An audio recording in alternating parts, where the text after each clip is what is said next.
What's up, nerds?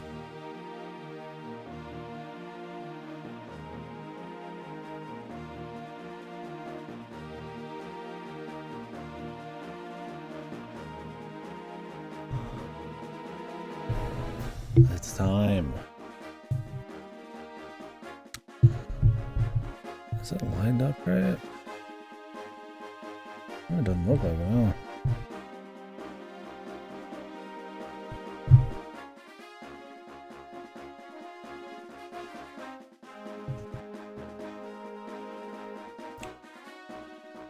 Could just be like poorly done.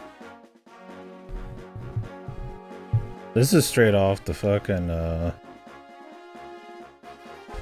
Wii fucking look at this shit, dude. I'm playing on the fucking Wii U, bros. Oh god, I have to set up the mic right. I forgot.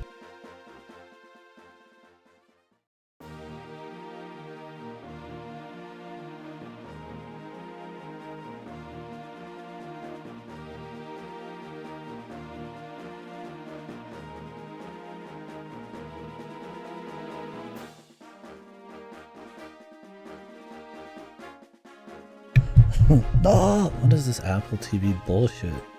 Get out of my face. Joe again. Trying to see my man's fucking message. I'm gonna unplug the Wii U pad.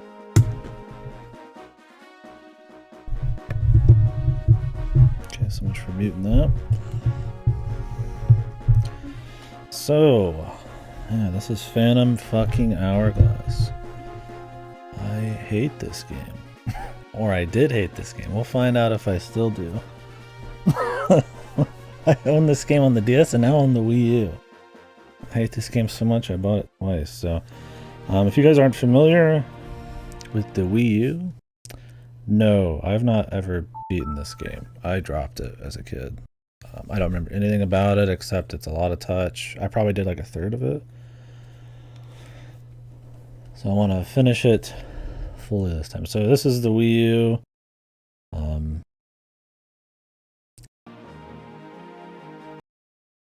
Yeah, I mean, I don't remember. I just want to go through it, then we'll do Spirit Tracks. So the Wii U has a built-in emulator.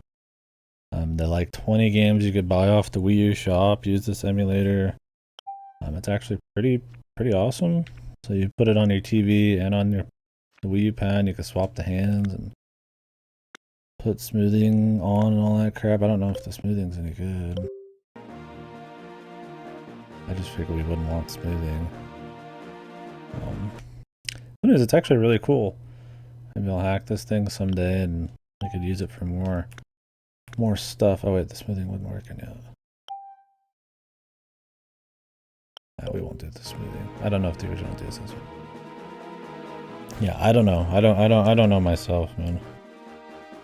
Actually, do I prefer it this way? I think I might have.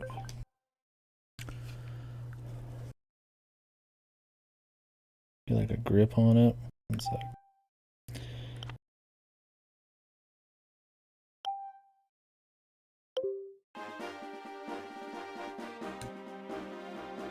There we go.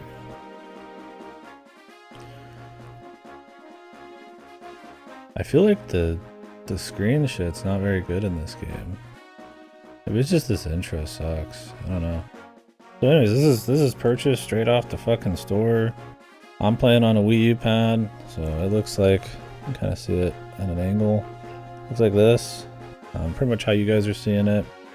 I don't know how the screen space is going to be used when we start actually playing the game. I might make it a little bigger on your guys' end. But yeah, so kind of on a little journey here to finish all the Zelda games I never finished or just never played. All we got left is this, Spirit Tracks, 4 Swords, and 4 Swords Adventures, and then Triforce Heroes. So I'm trying to set up 4 Swords and 4 Swords Adventures maybe this next week. If the stars can align and we can get people all together. We planned on having all together. Triforce Heroes, though, I'm gonna have to see if I can get some people for that. I need somebody to host that one. the Citra because we're not going to be able to do it. Obviously, the 3DS is in person, and I cannot customize my own router. Well, that'll be it. So I've played them all at that point. I like to play them all before the new one comes out. So, but anyways, yeah. So this game is the first sequel to Wind Waker. I'm gonna turn this down a little bit and turn it up for you guys. Wind Waker being one of my favorite Zeldas. This game, if I remember right, is extremely touch heavy. It is all touch, all gimmicks. When I was young, what I remember this game is I hated that. I always hated touch gimmicks. Maybe I'll like it more now.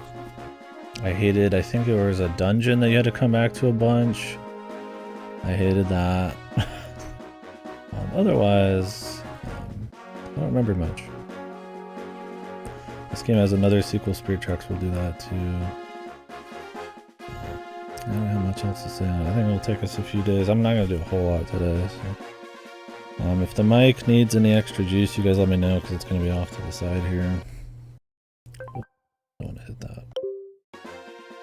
Let me put it more off to the side.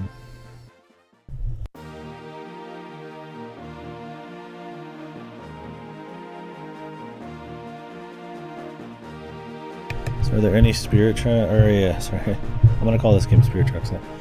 Any Phantom Hourglass fans in here? I don't know if this game really has fans.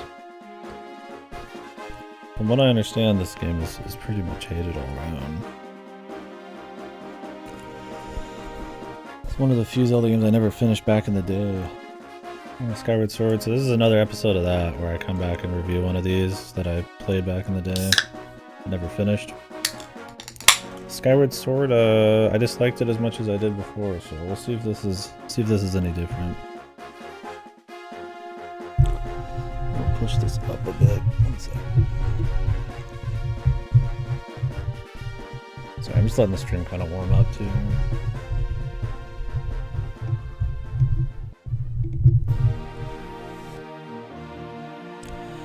Some apologists. It feels like one of those it's like everybody hates, so there's always those people who come out and like defend it to be the, you know, the unique guys, but I've never seen like a good argument for them.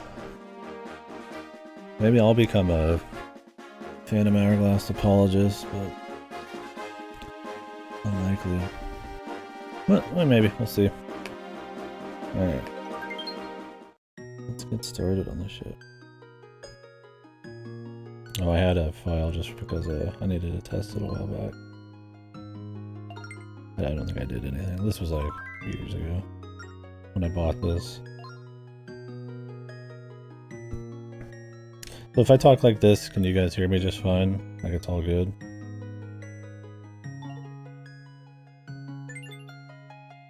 Like this is like a fine volume, voice volume and shit?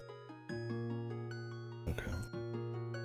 Because it's gonna be like off to the side a little bit, but I can put it like closer. What's up, Silent? Thank you, buddy.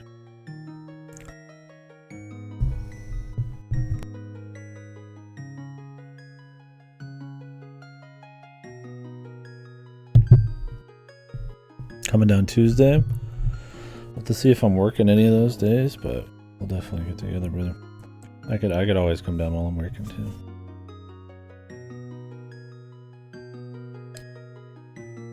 Cool, sounds good. Yeah, we'll get together and do some grabbing. Well, yeah, I don't have a car.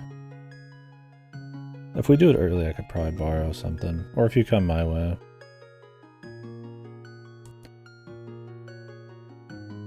I have a work car, but my actual car is broken. I can't take the work car. We'll figure it out though. Well, I've had to fix it a million times, and this next fix is probably going to be expensive, so I'm just not doing it. Maybe when I get some funds saved up, but I just had to buy a new phone and shit, so I just don't need it. Only in situations like this. Usually me and my brother go do shit, or if I could just borrow his to go somewhere close. So. Anyways, let's play the game.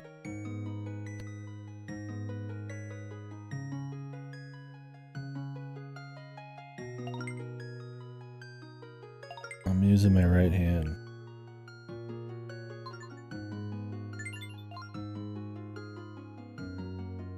Adventure. I'm an adventurous sort.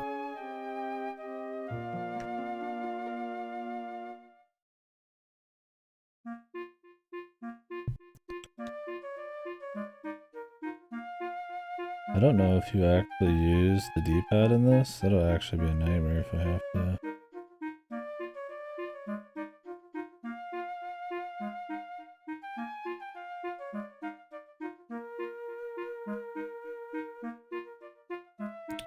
The Handsome Pirate.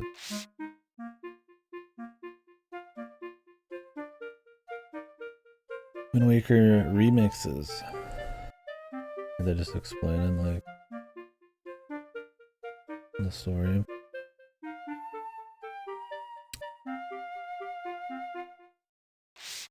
Yeah, it depends on when you want to do it.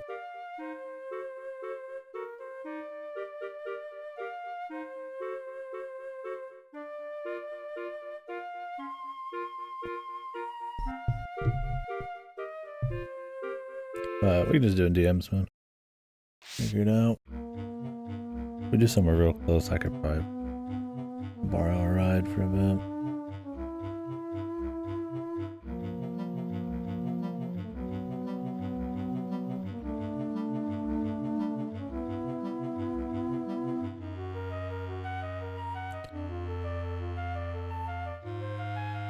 Yeah, we'll definitely want to chill, so maybe I'll head up Mr. Freedom around.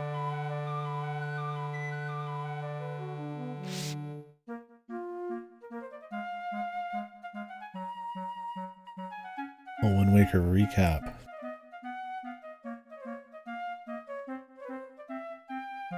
Busy next year. We'll definitely chill this year then.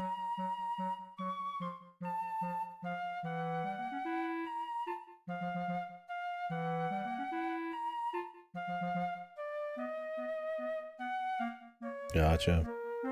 Yeah, maybe I'll be working one of those days and I could take a break and just use that car. Yeah, make them travel a bit. Can't pay for all of them.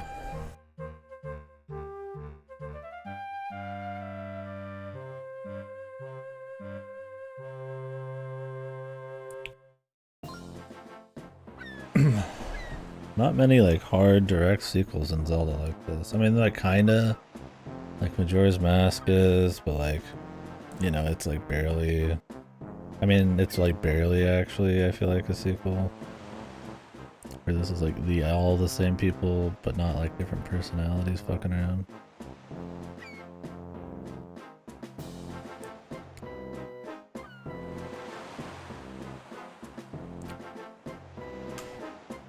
I mean, what else got a hard sequel? I suppose Link to the Past has had a few. Link Between Worlds, kinda. Yeah, I got Spirit Tracks on here too. I'm not doing it back to back unless I feel like I'm feeling crazy. I'm splitting them up. I'm just doing one now.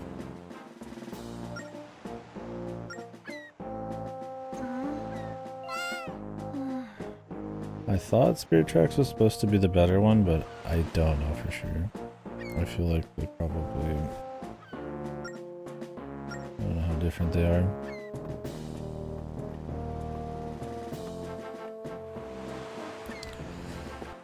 Always the mic that's the biggest problem. The thing is, I could just set up a mic, because I see people doing it all the time, just where it's like really far away. I don't need the mic in front of my face, man. I mean, someday I'll just get a better mic. I'll just set it up different.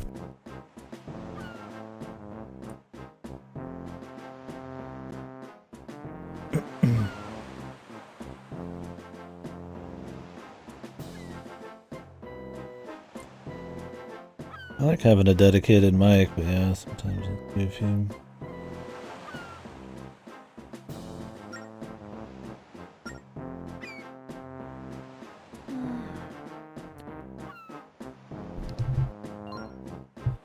Maybe it's better from like this distance or some shit.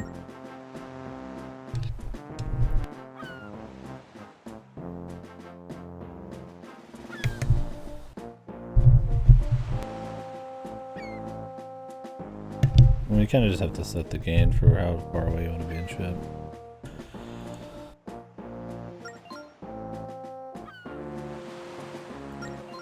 Already a pain in the ass, man.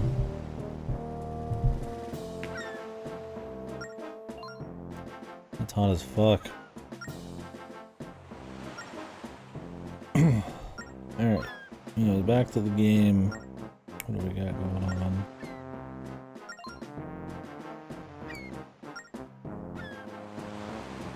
Yeah, it'll cool down soon, but I need it to be sooner. This month's bills were so high just because of the fucking AC and everything.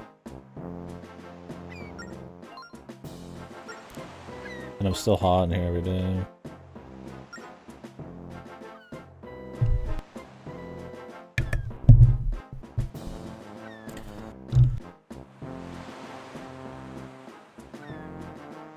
Fucking pop filter. I don't know if I need it. I've had it forever, it's getting in the way too.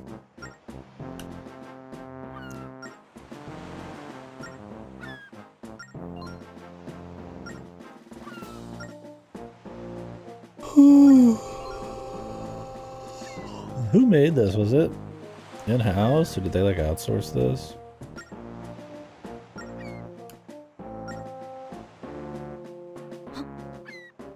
And Link really does look like fucking shit in this, doesn't he? He does have like a PS1 aura. Even the heavy stylized like Wind Waker look is just not enough.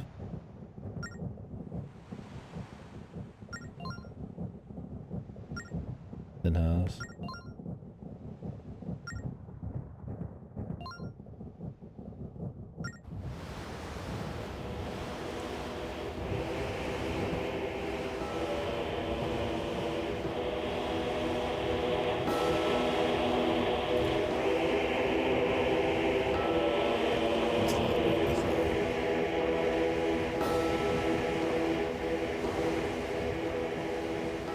I would separate it out for you guys, but I think this game actually makes use of the two screens like a lot.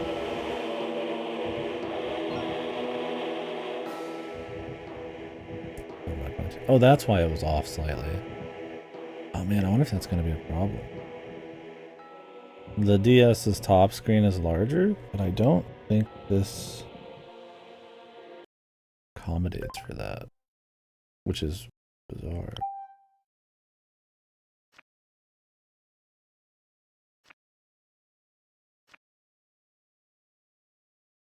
Side by side screen.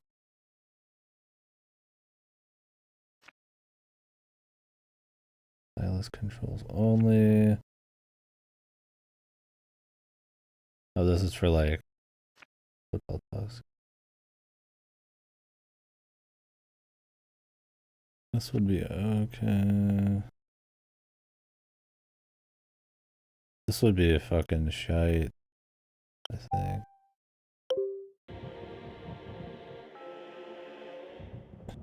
It's technically more accurate, but like you gotta see like no game.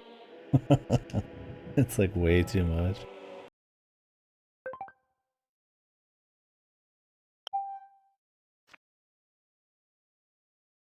Upper screen focus, right-handed.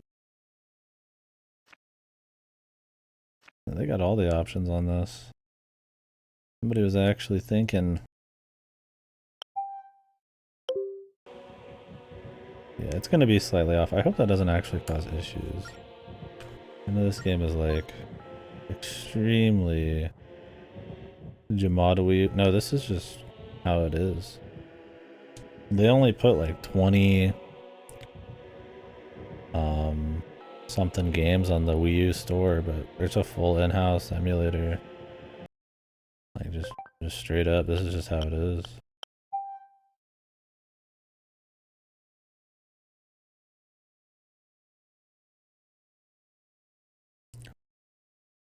Oh, not connected to the internet.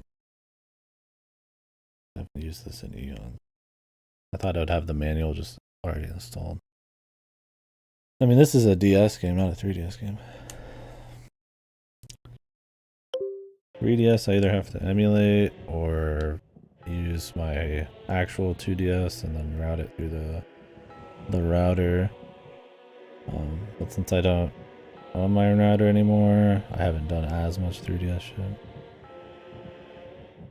Yeah, I just did 3DS. I just did. I had Link Between Worlds on my 2DS, but I just played it through Citra for the stream. It was just the only way to stream it.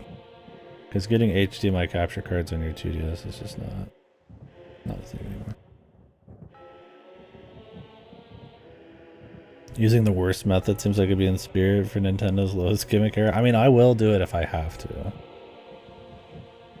If, like, the top screen space being a little larger on the DS actually makes it so I can't aim correctly. Because this game is, like, peak gimmicks, if I remember right. Like, I think I might have to use the mic and shit. Or maybe that's in Spirit Tracks. Godo said he almost passed out from using the mic so much in that game. So it might matter, we'll see.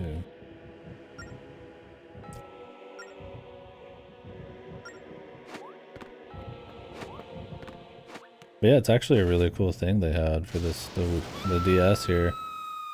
Not on the Switch or nothing. Does the Switch have touch controls? I think so. So they have this really strong emulator with all these options. Like, I'm playing it on the Wii U pad, and you guys, I have it broadcasted to the TV.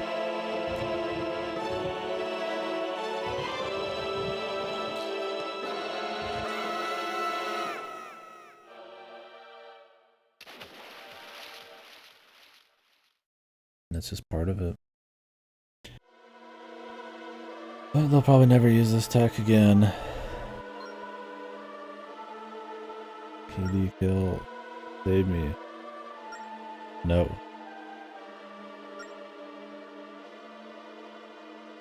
Her PNG is disappearing. It's like a shitpost. Hey.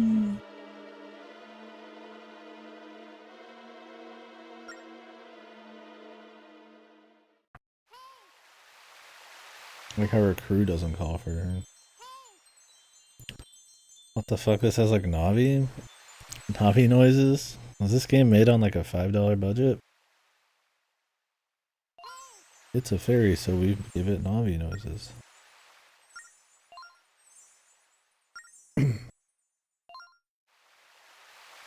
Ciela. Yeah, see, I forgot this thing even existed. Like I said, I played a very small amount of this back in the day and I dropped it.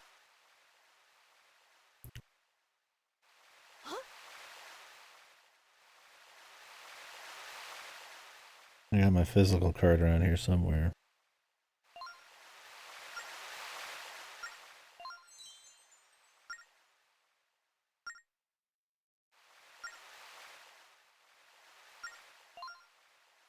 And the main bad guy in this is the ghost chip.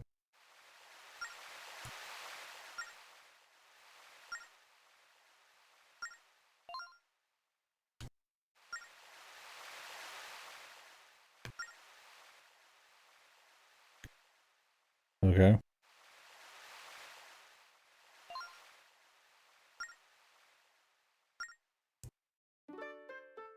Oh yeah, this whole game is like stylus move. So do I have to use the top screen for gameplay in this? Does anybody remember? There's like actual things happen on the top screen? I don't remember. We'll find out as we go. I will make it look a little better for you guys if the top is just a map always.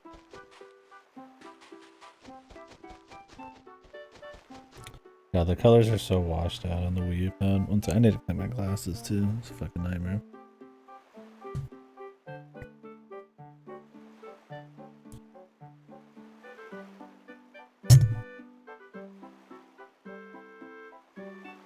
I would do like a Gigano tier list too. If we're done with everything. I've pretty much got Four Swords and Four Swords Adventures, I think, figured out. And we got people Hopefully people can get together for that. Triforce here is gonna be the weird one. I can technically play it solo, but it's clearly not the intended way to play it. So. It's like, I'm gonna get a pellet.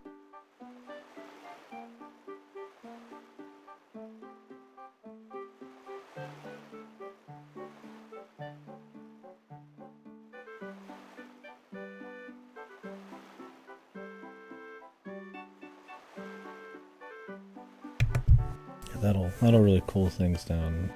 A pillow on my lap, but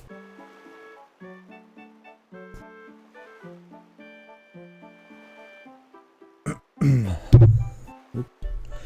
longest intro to a game ever. I'm taking my sweet fucking time.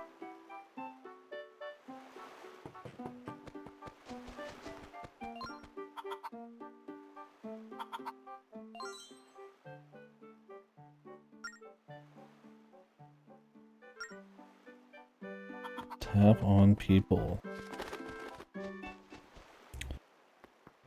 This fucking Diablo movement style is so fucking cancer, man.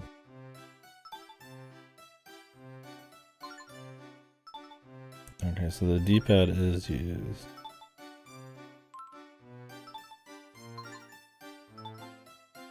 But it doesn't look like it'll be used for anything like really quick.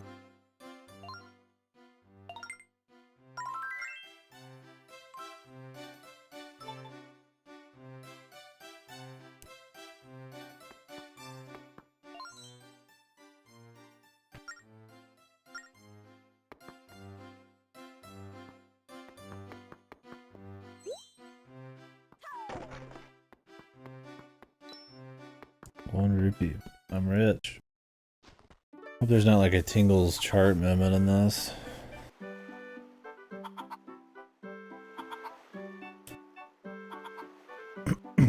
Fuck.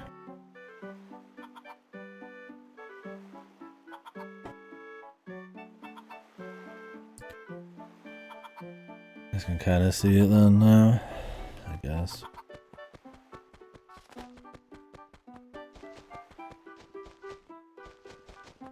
Do we need more volume?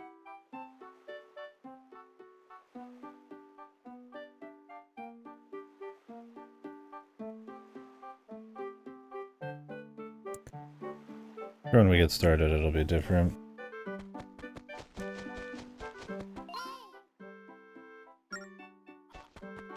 Why did they just lift the Navi sounds, man?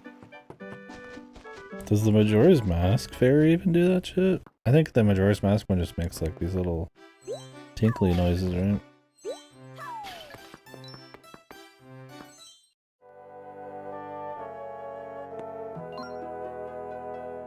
Yeah, bell noises. Makes this feel cheap.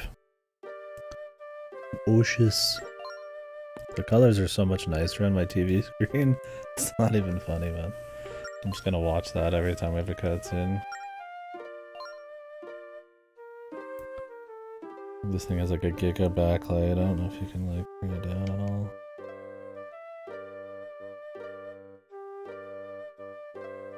Who cares?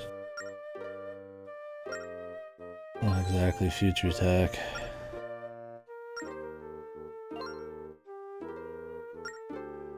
Pure evil fills the sails of the ghost ship. So are we supposed to be in like the islands that like was the idea at the end of like Wind Waker that like he just kind of like spread life around the world or some shit, like created islands, or was it more just like you're already in Hyrule essentially, so like just fuck off and go enjoy it or something? I don't remember the end of that.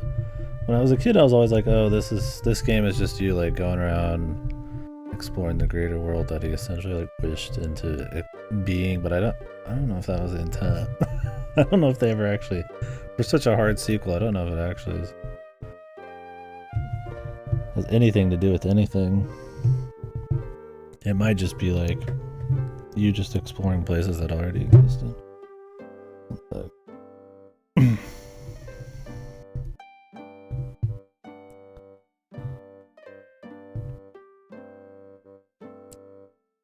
I'm pretty sure that was just places that already existed. It's just his wording. He just flooded Hyrule was his only wish, right?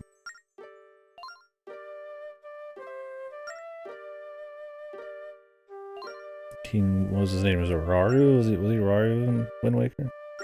The King of Red Lions.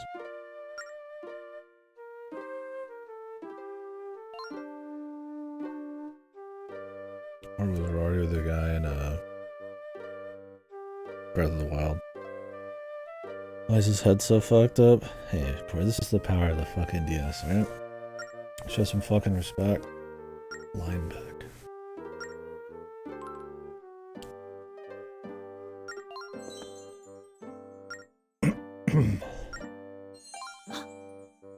What's his name in both? Okay. Because there's Daphne as well, but maybe Daphne was like just part of his name.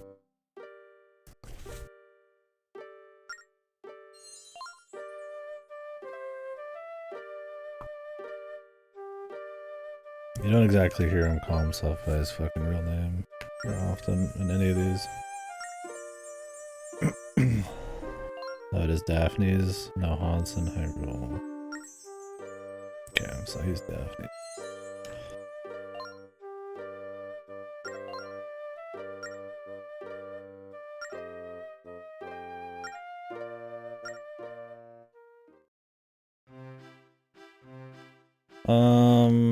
I don't know how much vertical shit there is in this. I could have swore to God it was like ultra super. I haven't played that much of it. If you guys have played this and you could tell me, I'd love to know. Is this game like ultra vertical with its gimmicks, or can I give you guys a bigger screen without much of an issue? I'm thinking about giving you guys this.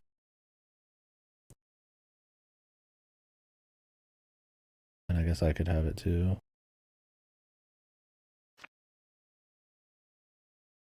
Or I could just cut it apart.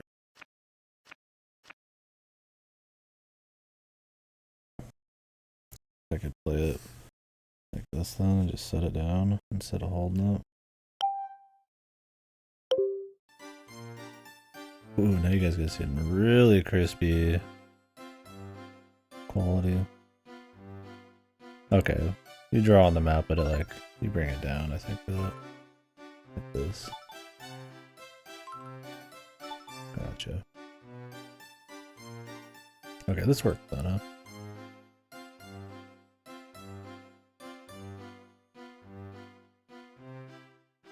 I could swap it for some of the cutscenes, maybe. I wish I could use a stick, now I'm holding it like this.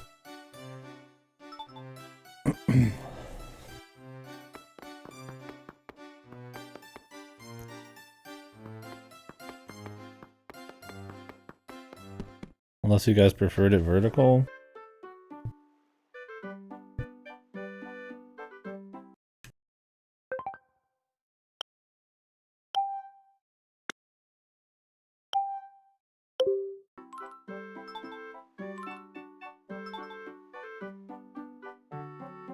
Okay, I just put on screen smoothing. Can anybody tell?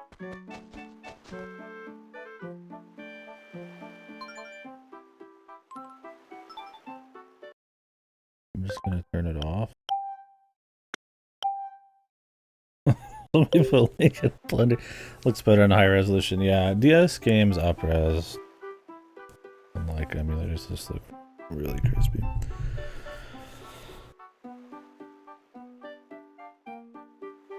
Alright.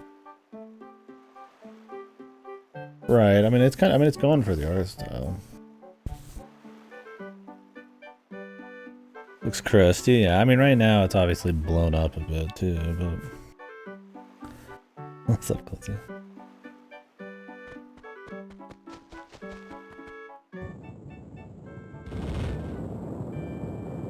Fucking crusty. Yeah. I mean the audio quality sometimes sounds like GBA. I mean nothing's quite got that grit in the sound chip like the GBA, but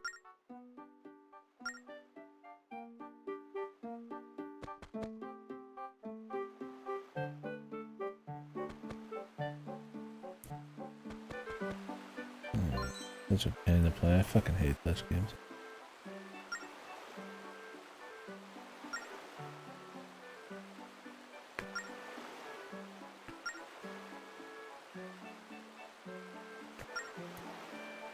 I need like a fucking table to set this on.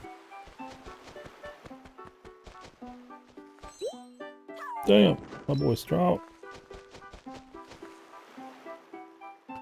Can you like make him roll? Maybe you have to learn how.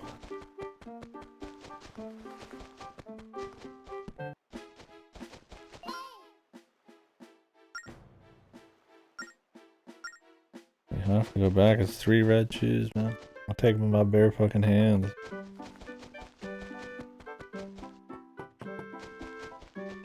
Why did Link lose all his hearts? This is like direct sequel Link.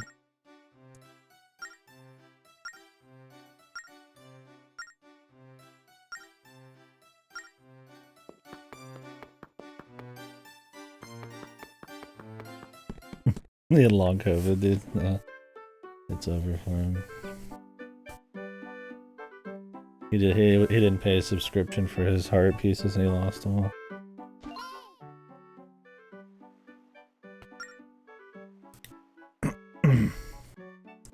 Or his streak. Subscription streak. What the fuck are we doing now? Give me a sword, you asshole.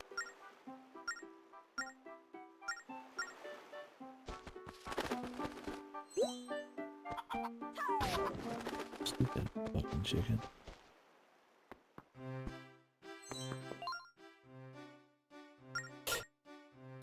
Where is this fucking sword?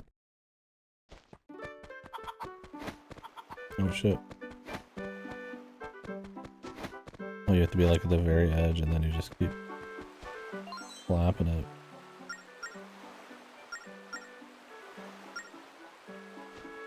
Does he have to go through a cave? Is this cave like up here?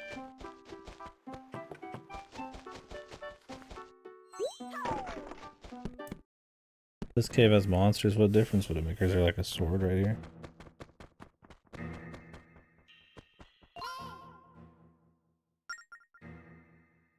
Oh, there is. Yeah, he has this like huge like fucking bobblehead going on.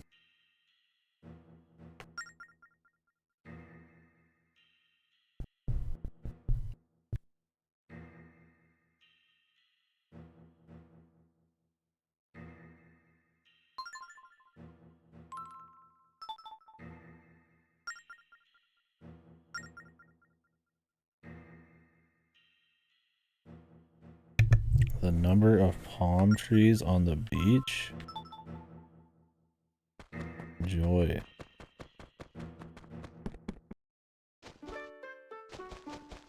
I mean, look, they did what they can with that. I mean,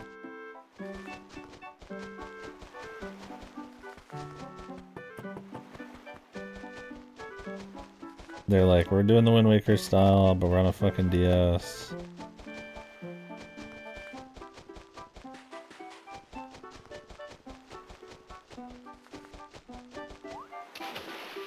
Shit.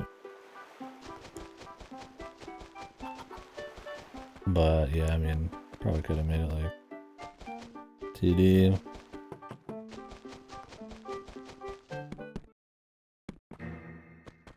You guys can see where my cursor is.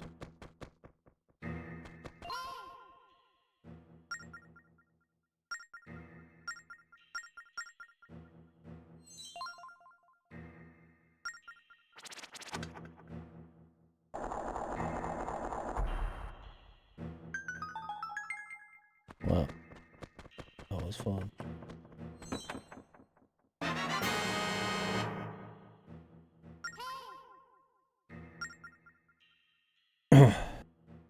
Yeah.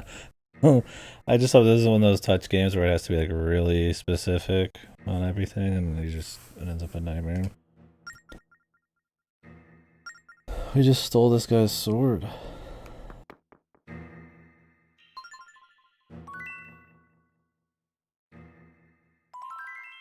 God.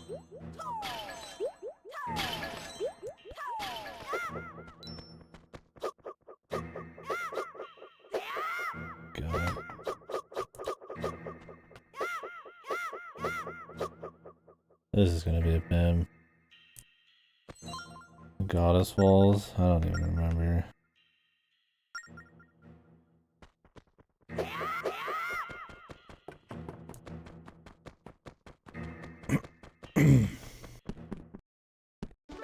There's so many like boring ass gimmicks in that. This is probably gonna be worse on the gimmick front, but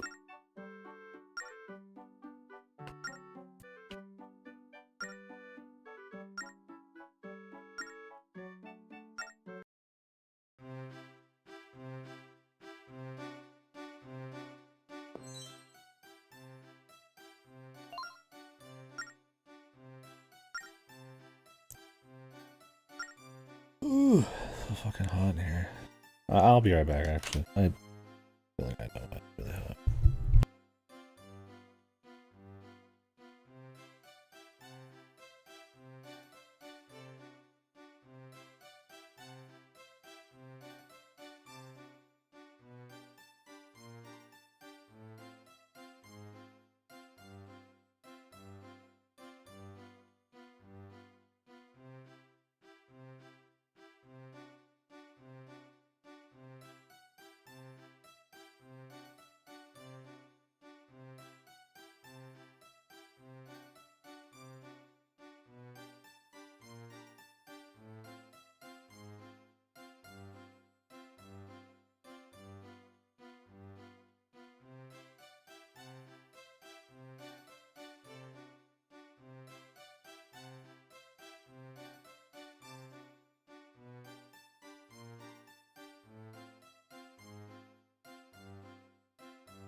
Alright. Hopefully this mic placement's okay. I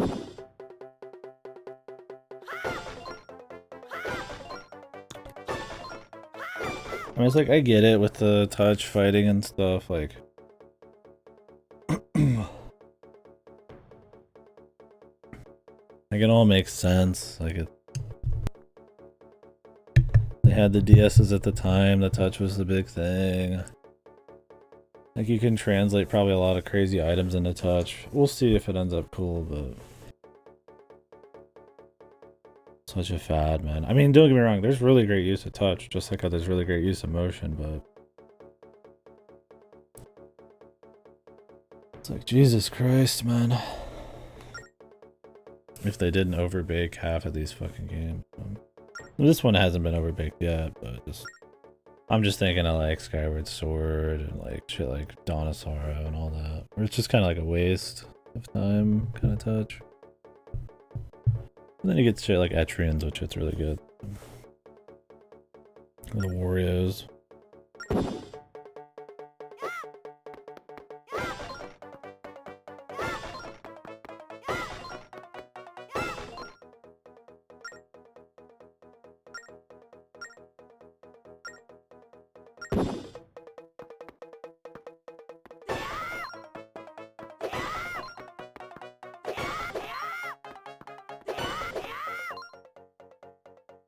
Like, I mean, if this game has like a nice overworld and like decent dungeons and items and stuff, like I could probably end up being okay with the touch shit.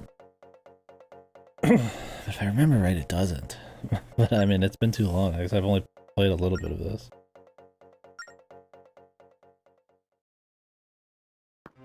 Well, you can see how I attack. I'm just a fairy. You stab. You go like down. You spin, yeah. The nightmare. It's like, I remember like this game having a lot of chart stuff and like drawing ships, I think. There's like a hub dungeon you have to keep coming back to. It's a pain. And I think you can draw the boomerang. And like, that's all I remember. You guys let me know if my mic volume's bad, by the way. I'm gonna try to speak up a little bit. If you need more game volume, let me know, but it's like I have to have the mic either a little further away or off to the side so I can see the fucking screen, and I don't want to hate this game because I'm like uncomfortable. So. I don't know if this game has much blowing. I've been told Spirit Tracks has a lot of blowing. If this doesn't have much, where your assholes.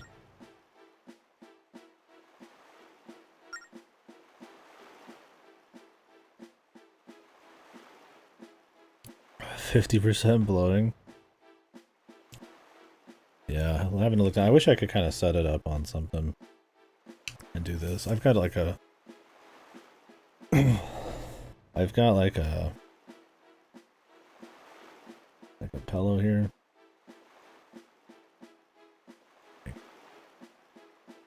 Pillow I'm setting it on. So it's not like as bad, but it's still pretty shit.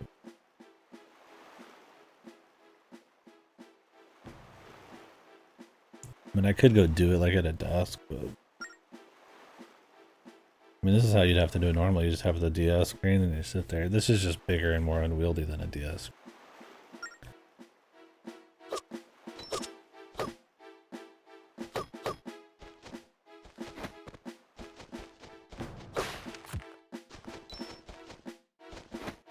Got this rolling.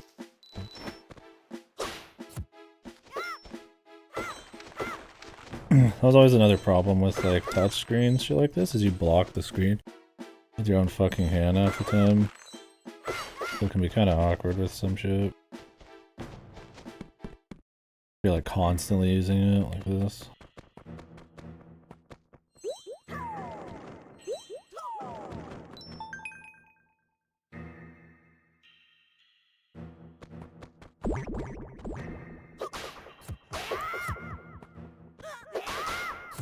Trying to circle, dude. I'm sure rather just have it on a button, right? Minimum.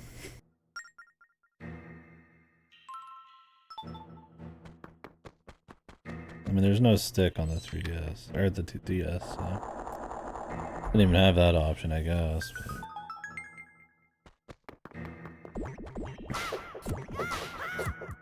but... It's always a case of we can, not should we. Hold them in the correct order. Yeah, looking down all the time wouldn't be as big a deal if I wasn't talking all the time, too, because then you're like, oh, I'm doing shit. I mean, I did this with Kirby Mass Attack the same way. It worked out pretty well there. My wrist might need a break, though. Gotta let it rest a bit.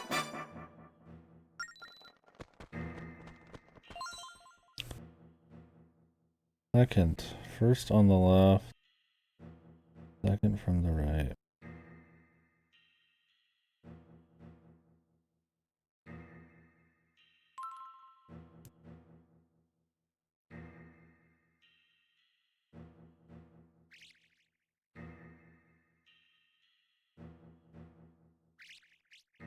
I like this shit.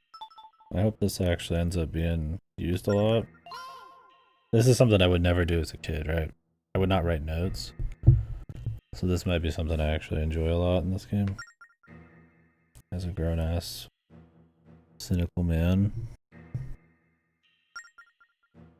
Oh, she just told me to do it. Fuck you. I'm ahead of the game, baby. I'm a pro, man. I'm ahead of this kid's game, bros. I'm fucking special.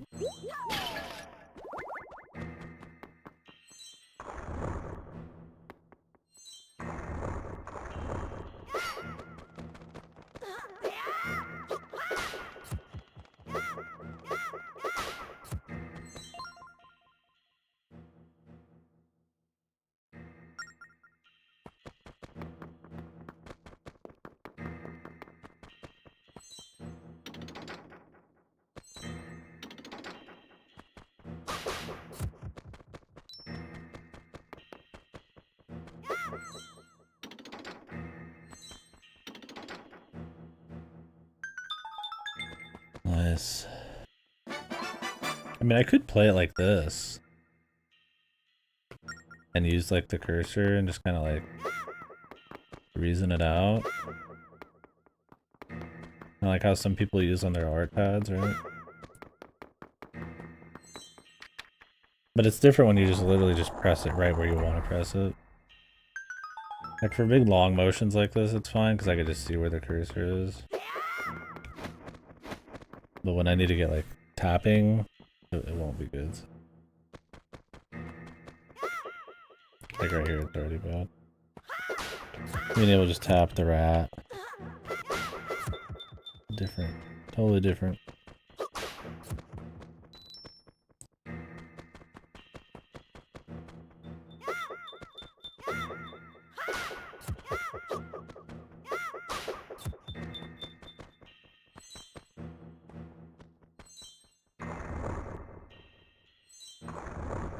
We like block these rats off.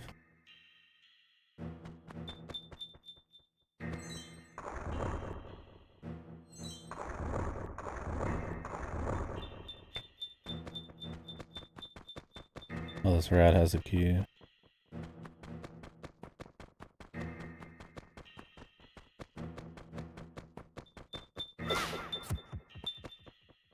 Damn, motherfucker.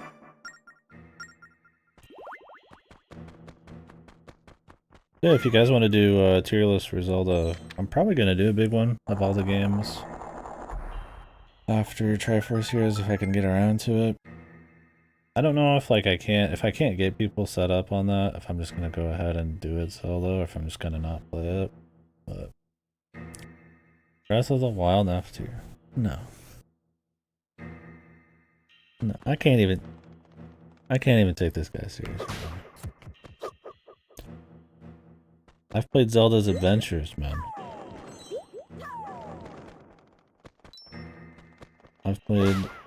I've seen horrors you wouldn't even believe, man.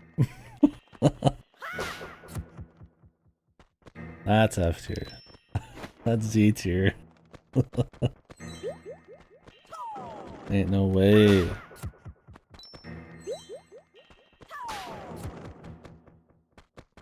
I think Zelda's Adventure is gonna be the worst Zelda game I've played, right? I would doubt these would give Zelda's Adventure a run for its money. But maybe, like, I don't know, maybe Triforce Heroes has a chance. If I play it properly co-op, it won't, because co-op is always fun, right?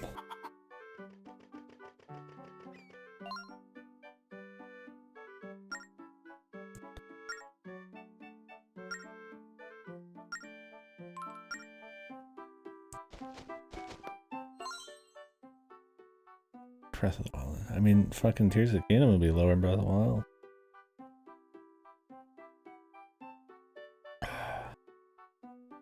Yeah, we'll see. So if you guys want to have like a chit chat about that, we'll do that at some point.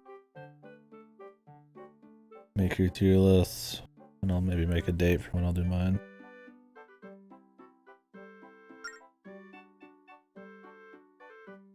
The ghost ship.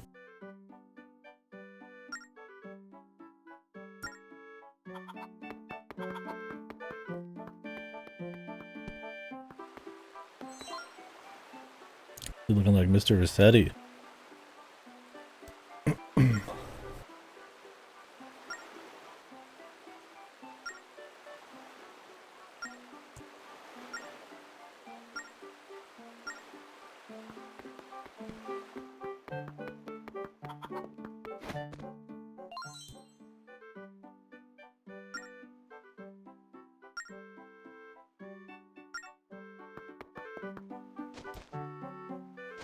Get him a glass of milk, dude.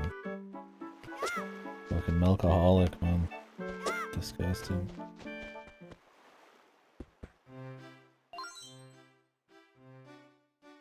Where's Beetle?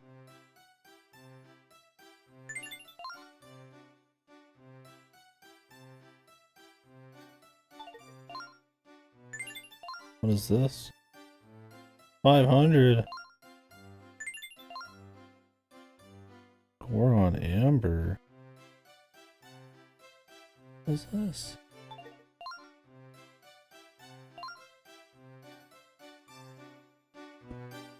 buy bombs this early?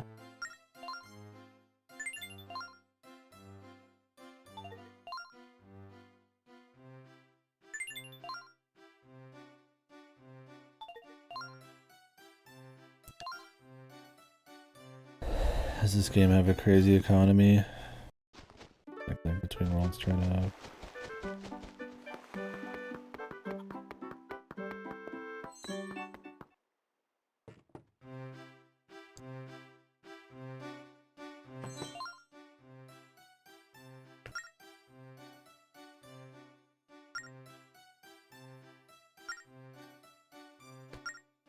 A tad short, you call him a fucking manlet, dude?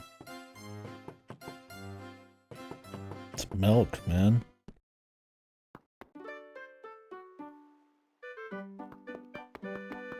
It's fucking breast milk or something.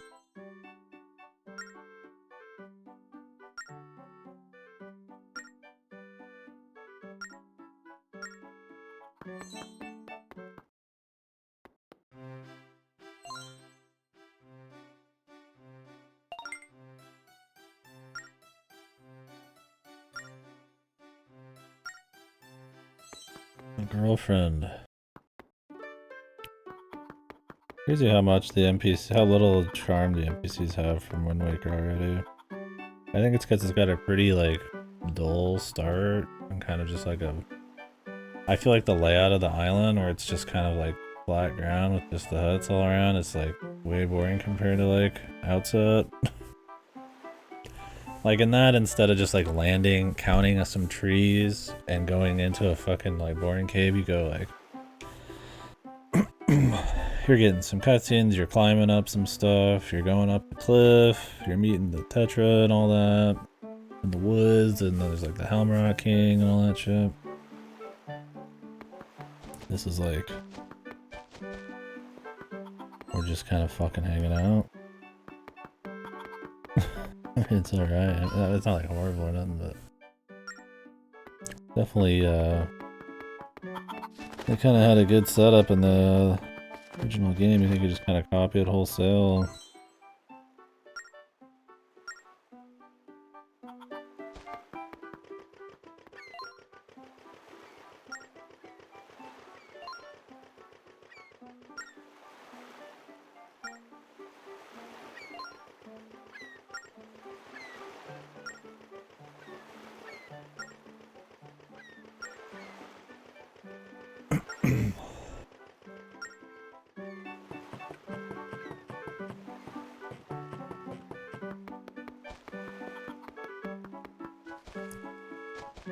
My sinuses have just been going, man. Bro, it's just constant fucking drainage. Temple of the Ocean. Oh, is that the dungeon you have to come back to like 1,000 times? Man, I remember that being a part I hated.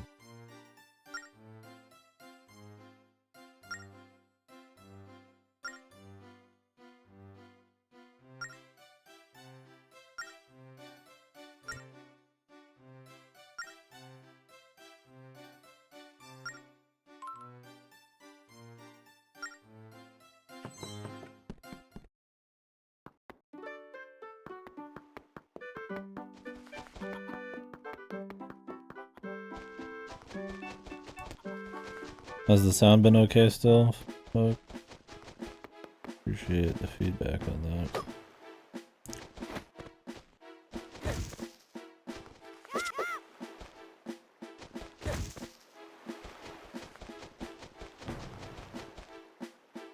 You guys need more or less in any direction, just hit me up. What's this?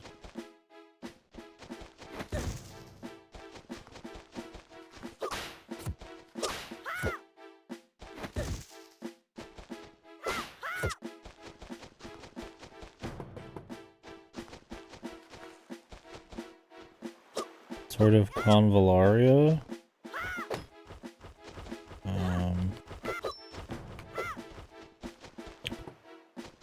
What is that?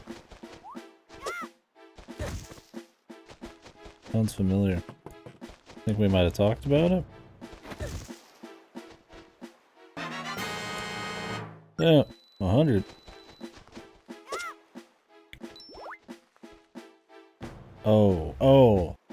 I just took it off my wish list. Yesterday. Somebody recommended it to me during the Unicorn Overlord thing, and then I see the gacha, and I see the reception, and I'm just like, eh, I'm good. Well, I'll be curious to see what people think, but it has to be pretty exceptional for me to want to dip into a gacha, especially after I just did Unicorn Overlord. Like, I've done a lot of tactics lately. Spit and spend some of this money.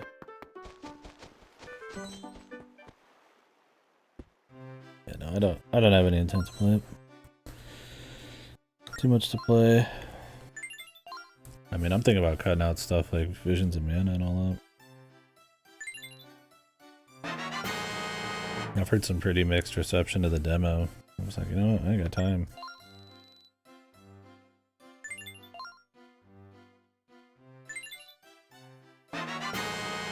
You know, if this is the full size of the screen, I'm gonna pop it up again.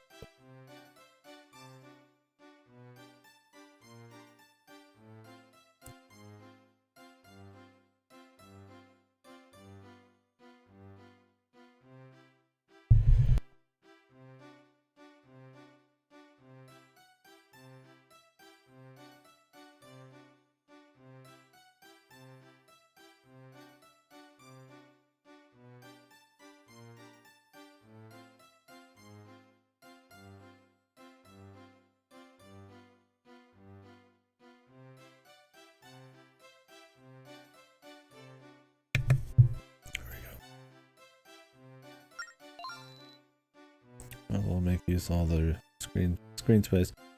Normally I try to equalize the part in between and the sides, but oh, this chick's face. Gremlin vibes, bro. Everybody looks like shit in this.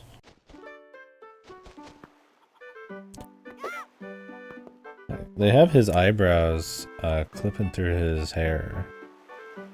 Oh, Link's. Yeah, he looks horrible.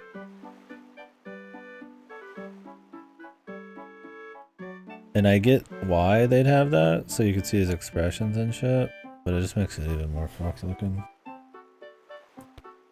How do you block in this?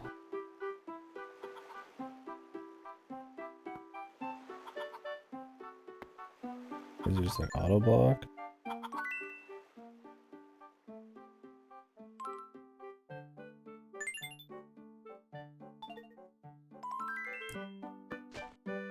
Oh, Jesus.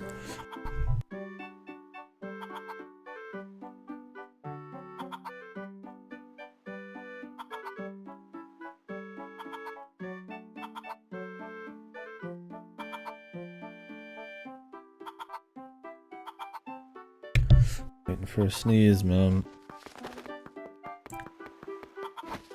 Nothing happens. Wonder if anybody cared enough about this game to make like a hybrid stick version.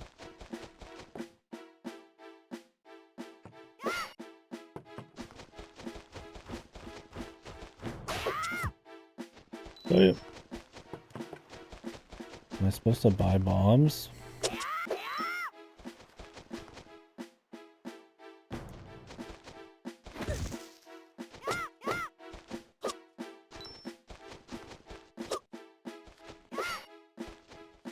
Maybe you like can, but you don't have to.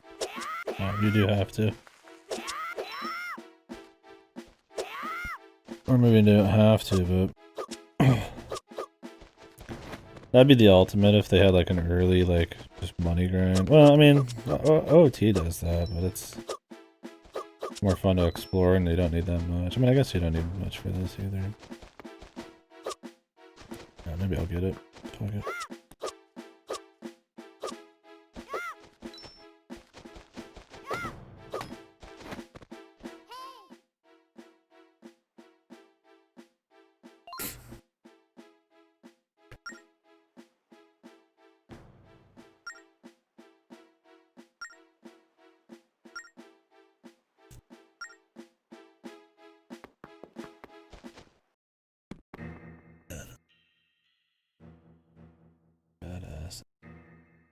drinking this ain't gonna help. Dungeon time, baby. Wait.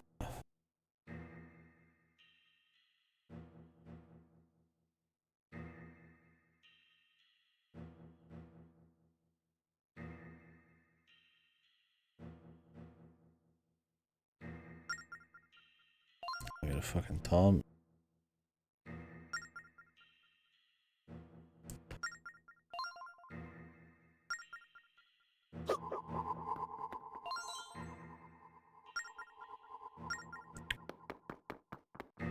In the life right out of me.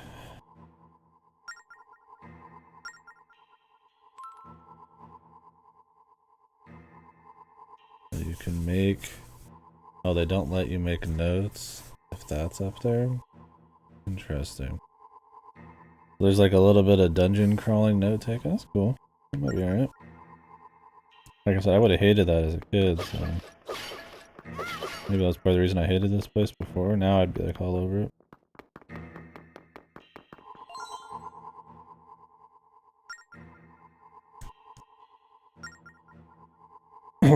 Let's see.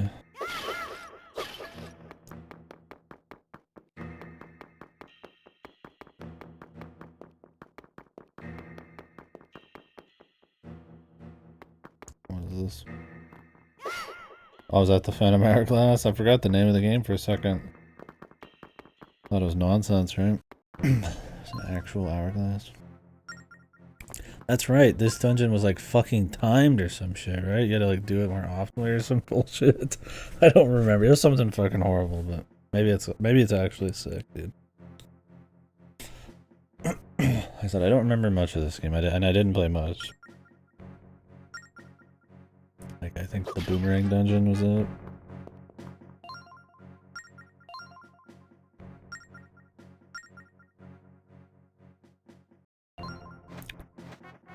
There he is.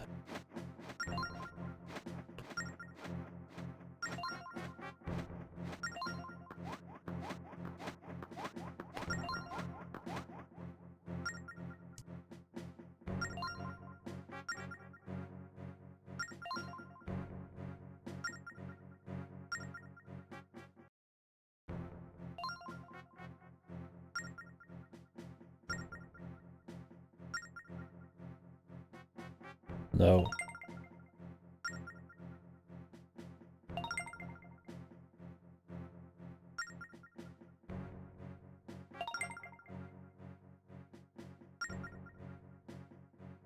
Fine.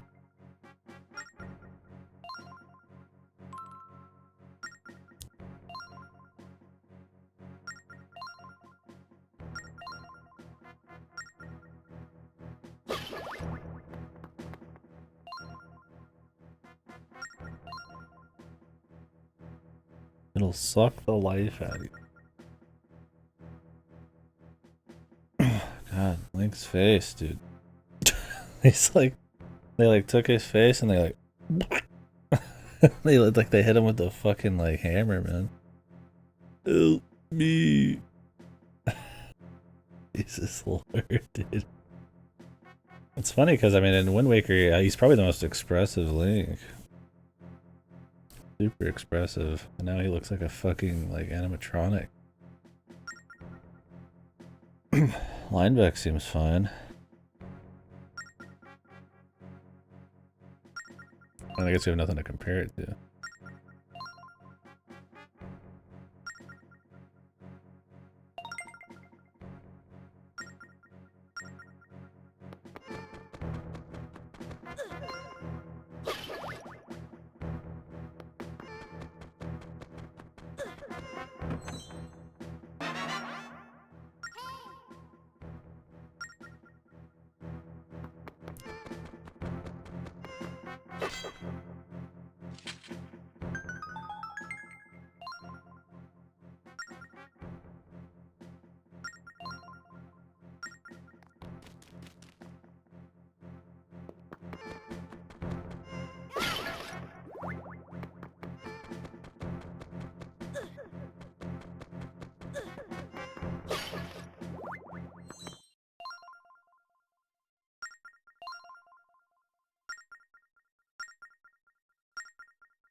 weird name.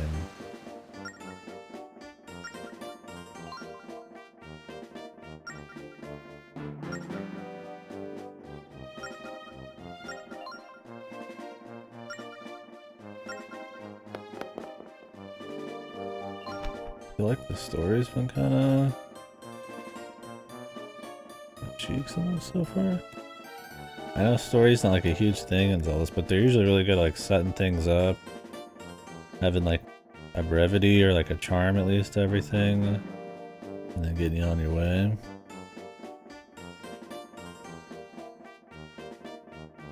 This has been real chatty, but also kind of just like dull. Like, oh, it's the ghost ship, and then you're just kind of fucking rolling around this island. You walk in here. I mean, Lineback's enjoying it.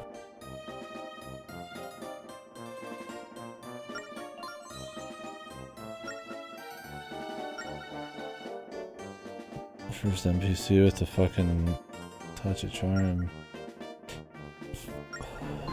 But I think people generally like him, right? Probably because he's an asshole.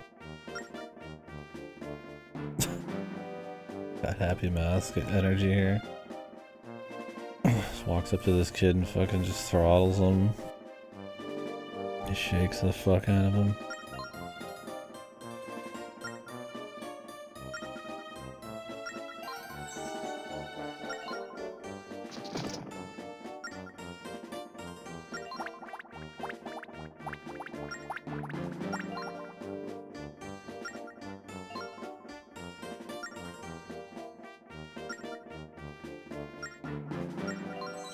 Jesus Christ.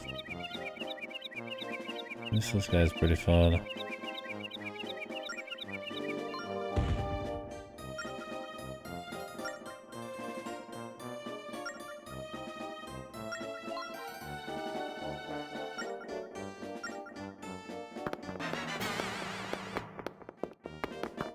God, Link's face, dude. He's got like a... God, what is it? What does his face remind me of? The shape of it. Like I said, his face is like way too like squished out.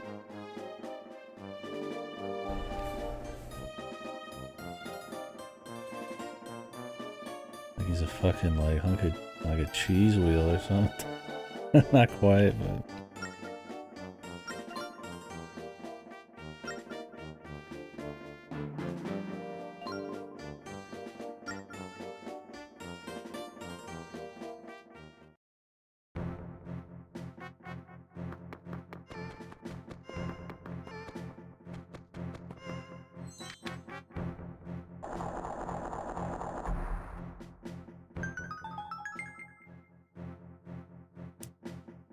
Alright. We're off.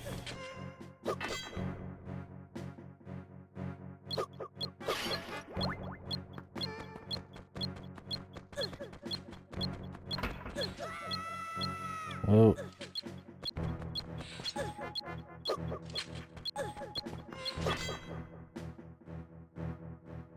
Well, it shows the trap on the map now. A little bit of...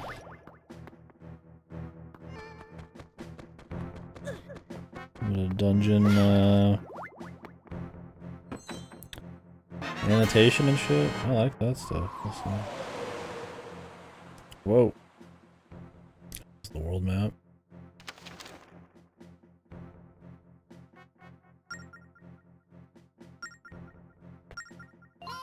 E-chart.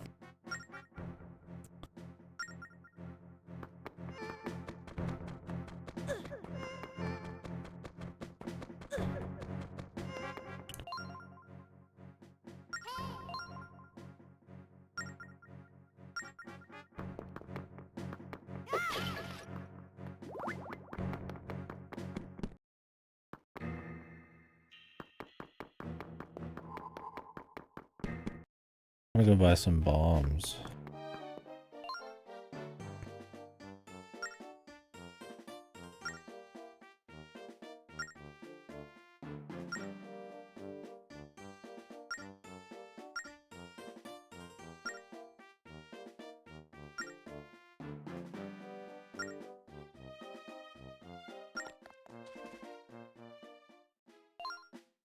God, his face. What the fuck were they smoking, dude? Did they fix his face? His face, his head shape and spirit tracks, man?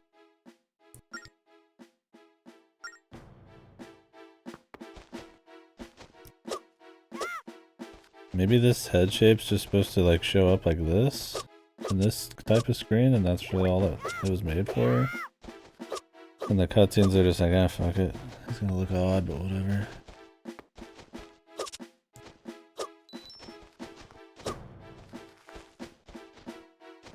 Let me get in here.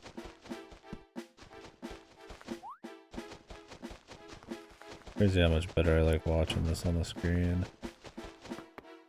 Like significantly increase my enjoyment. I'm more of a bitch to play it this way.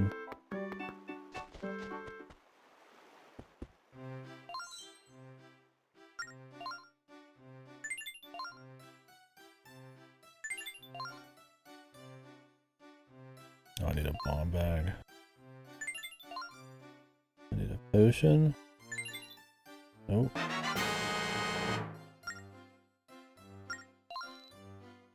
Huh. Kind of a waste probably, but... Crazy. I figured they just use the same thing, but... I mean, I would touch it up a bit, but...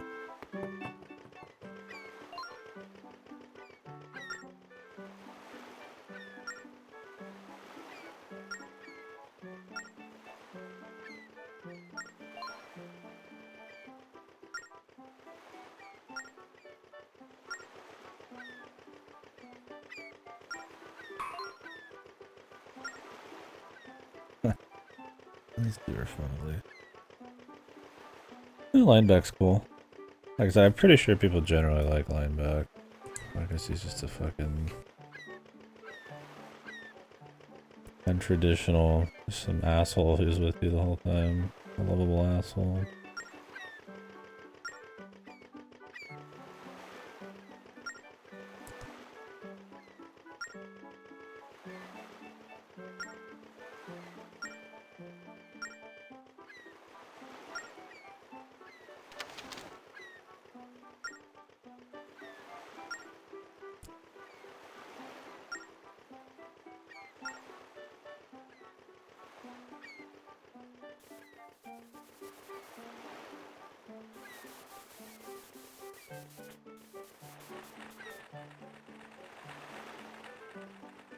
Leaky.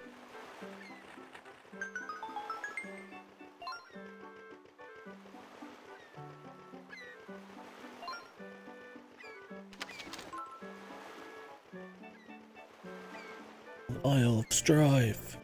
Born of Strife. I remember the Xenoblade line.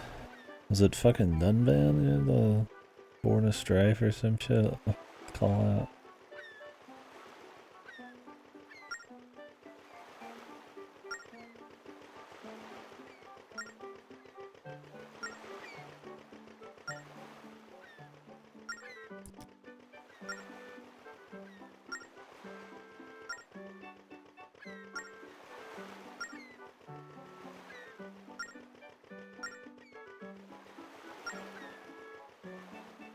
I'm ready, bro.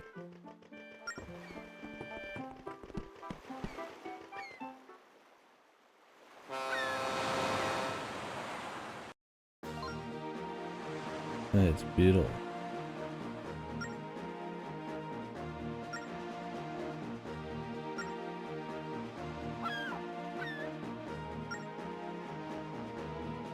Can you swap this?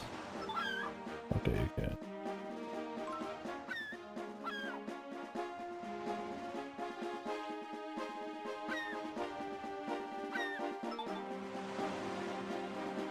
Whoa. Whoa.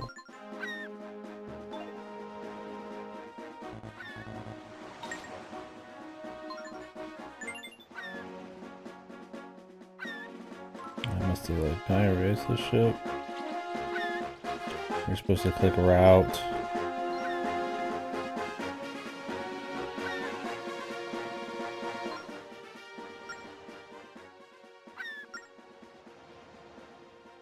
How we doing, Radless?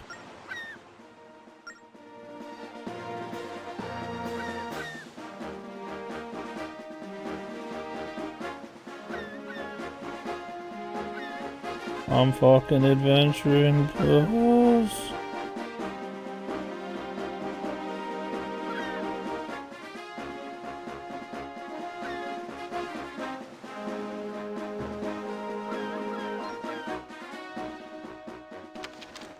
Wasn't there something in here? I guess you have to probably be on the island.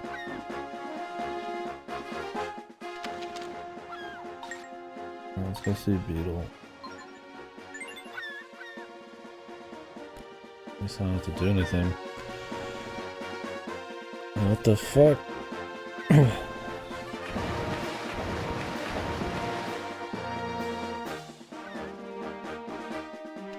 Oh, bitch.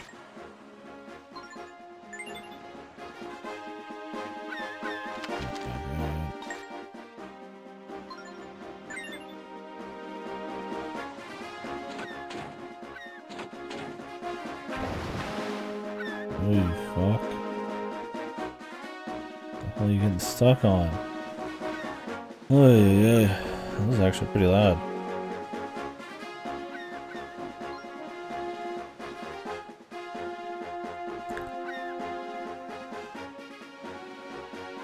Well, what game, yeah. What'd you think of this one? I assume you finished it. Being a Zelda's man. Maybe not. Seems like one nobody likes, but we'll see. I didn't like it when I was young. I never even finished it. I never even got close. I don't remember much. Pretty fresh experience here. I like the map notes. I guess the sailing seems pretty AFK-able. Seems like it could be interesting.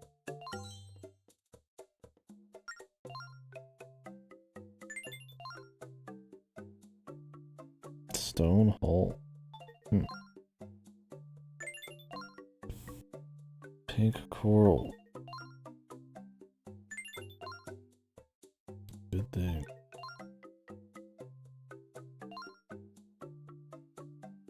It's bright, interesting days, but definitely bottom tier. Oh yeah.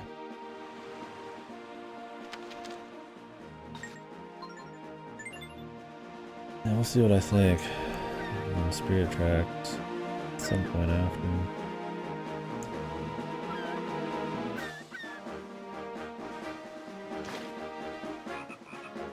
What the? What do about this guy? Got the net, I guess.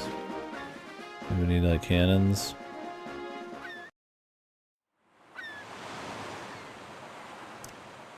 Cannon Island.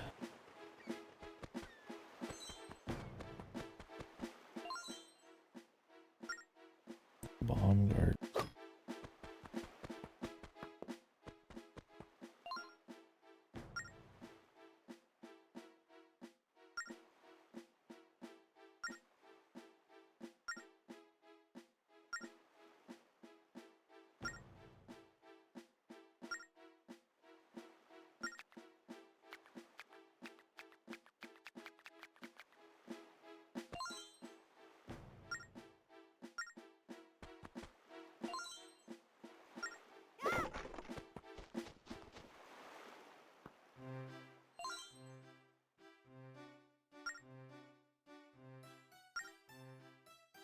Okay, can't buy it up.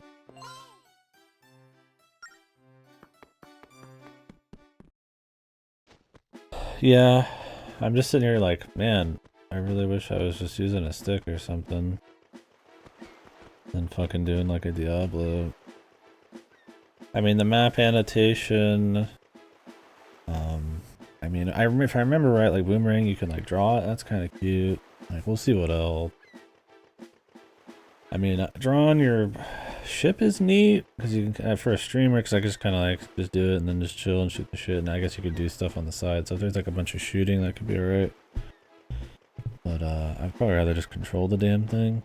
You know, I don't think what people were looking for after Wind Waker was like less control in the ship. I liked the ship in Wind Waker, but Yeah, we'll see how this plays out. I mean, we're not really into it. I won't be doing too much today anyways. But yeah, I mean, this is in the prime of like ultra gimmick. Super gimmick. Nintendo shit. Like everything's touch focused, and I was saying it earlier, it's like, there's having a good idea because it's touch, and then there's just having touch to have touch. Like what, you know, what came first on that shit?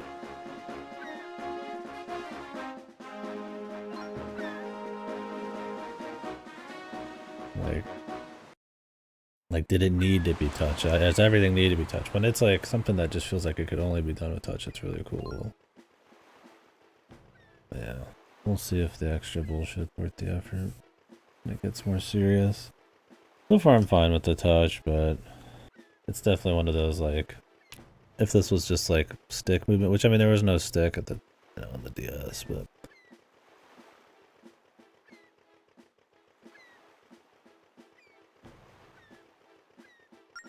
like it could, right? We'll see. We'll see. This might be right too. So far my biggest problems are, I feel like, the locations we've been in. I mean, it's only been 2 areas now. I mean, I just saw a little bit of this one. It's kind of boring. It's kind of like a pretty weak setup in this game too. I was talking about other Zelda games. They usually have a really strong start, right? Like Outset Island had like the whole cliff, the forest at the top, like Elm Rock. It had like, you know, all the different like kind of charming villagers you'd meet, and just a bunch of verticality, and the sister and the grandma, and they're all kind of fun. And this, it's like the ghost ship takes Tetra, and then you're just on an island, and it's just like flat, and everybody's a generic villager, and even the old man's kind of just there, and then you just like fuck around and count like palm trees, and then just go to like a mini dungeon and just talk to the lineback. And lineback seems cool, but it's like it's a pretty weak intro. Yeah, it feels all like a big testing area. Yeah, I feel like I'm on a fucking RuneScape, the start of RuneScape or something. Like something really like just dull, right? So that's, I think, the biggest thing so far. Other than Link's face is fucking horrible. He looked like he got fucking hit with a fucking stick. Or they smushed his face.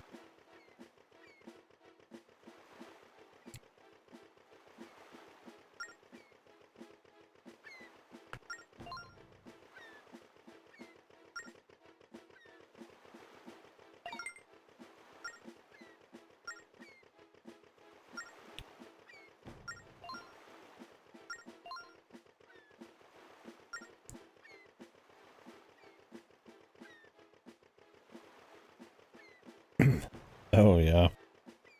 I'm fucking wacky. I mean, they're barely making the 3D work, and usually in every DS game. There's a certain charm to it because it's like sub N64 era like polygons. So it's interesting. It's something like, you know, like a first-person dungeon crawler, or these like pseudo 3D games, like something like this. But I mean, it also it lends itself to just fucking ugly. It's like, yeah, bizarre proportions and shit. Like Lineback looks good. Granted, I mean, Link doesn't have. I mean, Lineback is an original, so he doesn't have anything to compare it to. But like, look at Link. Like even his hair, right? Didn't the front of his hair have a little bit more fluff and shit? In Wind Waker, I don't remember. And this, he's just like this one smooth, like egg shape, from front to back, and he just looks. He looks like he's wearing like 2 hats, man. He looks like fucking cheap, dude. And I love Toon Link. I think I love the, like, one of the most expressive ones. He looks better like this, but I think the idea is they wanted his face readable from here, but his face shape lets you see his eyebrows and his eyes. But when he's in cutscenes, he has this like a fucking odd angled like face. Like maybe just to make it work with this like camera view, right? That's what I'm thinking. Yeah, that's what I'm saying too. You think if anybody, Link would have it, right?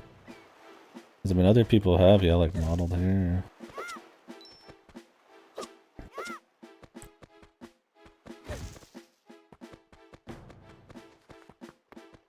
I don't know. Is it a totally flat island, or is there something going on here?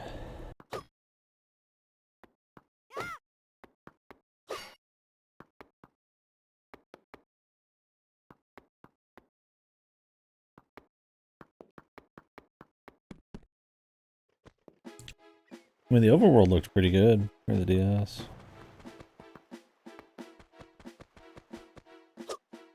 We'll see.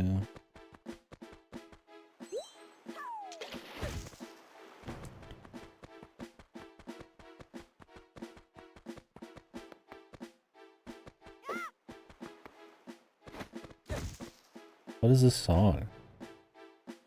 I'm really trying not to just bitch about everything. But like, I mean, think about Wind Waker. Every area's got like a sick track, right? What is this? Like a fucking 5-second loop. Maybe this place is going to get a song at some point.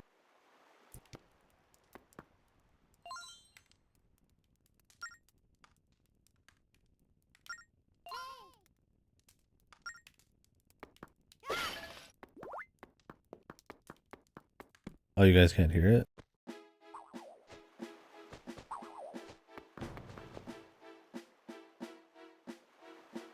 I turned everything down earlier because the overworld music's really loud. I mean, it's not a very loud song.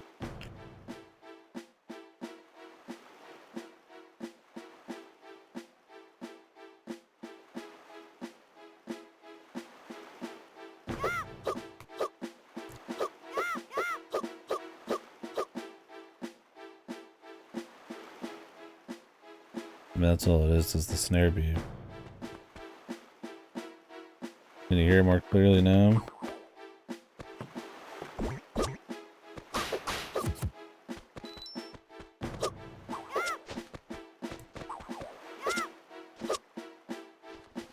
Okay. Yeah, the overworld just has a really loud song, so I kind of tuned it to that, but might have been a mistake.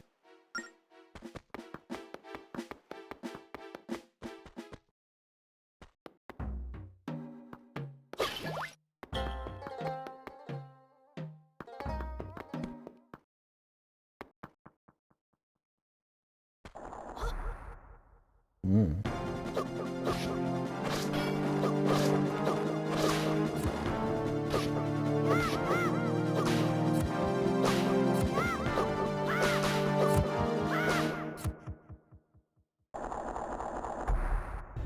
Yeah, there's gonna be some moments it gets drowned out. That's where I really need to set up like a proper equalizer. I mean, people can use their own equalizers, but I'd rather have that by default.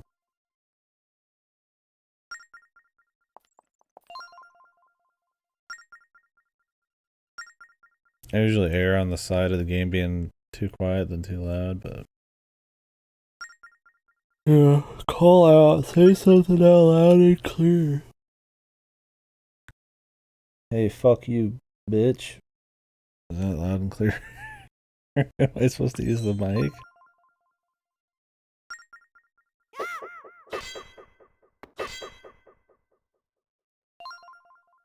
I just tapped it. I'm just gonna do that in the future. Just tap it. I ain't blowing on this fucking thing all day. Well, there's your first mic usage.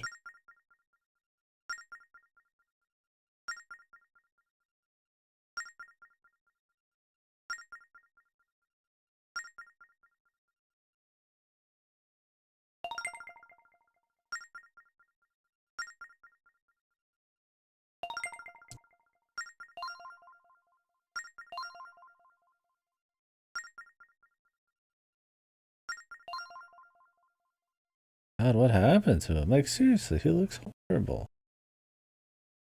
I mean, they didn't even get it close, man. Can we pull up a picture of this motherfucker? It's gonna be an experience. I'm gonna be tapping the shit out of that thing.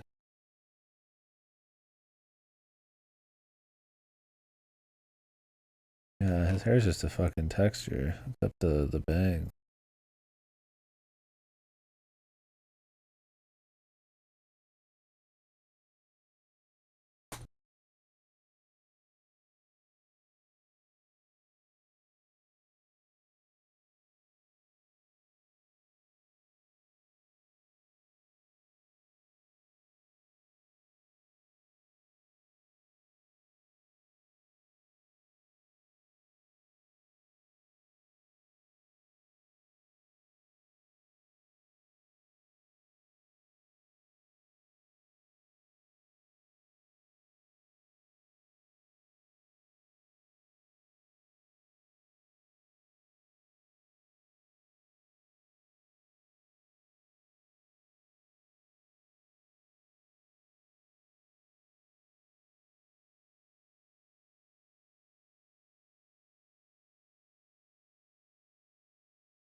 I've got a few pictures here.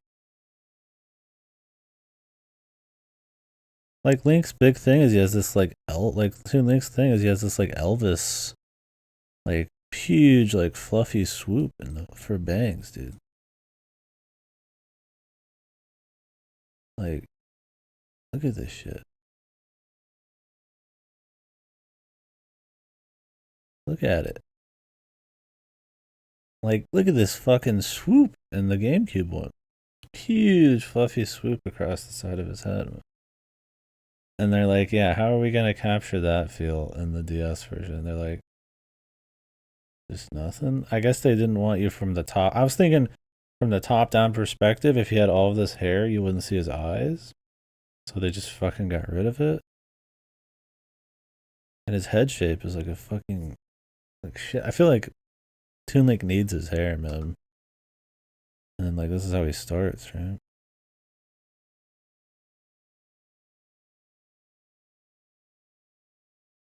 Yeah, I think what they're doing is making it work from above because the other NPCs don't look that bad. But Link looks fucking horrible, man. Because Lineback has 3D hair on the back of his head. But you don't have to, I guess, play Lineback, so. Did he have black eyebrows? He was very expressive. I think he had some eyebrow game going on. But in this, his eyebrows are like pasted super thick over his like completely textured hair, like just matted, textured looking hair. So they stand out way too hard. Yeah, it could be something like that. I mean, like he looks fine from the back. His silhouette's not that different, but it's just that front hair. I mean, he has a little bit of a swoop on the side. You can see it here, but it just doesn't. Any front shot just looks fucking horrible. Like here, it's like you can kind of like clearly they want the um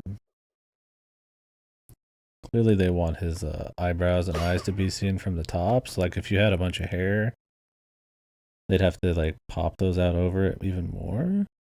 I guess. I don't know.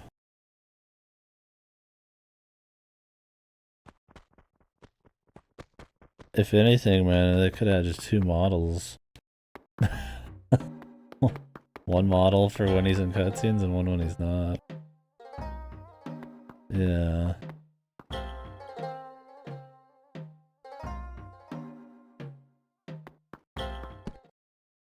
I don't know. Yeah, he just looks fucked. We'll see how he looks in Spirit Tracks, but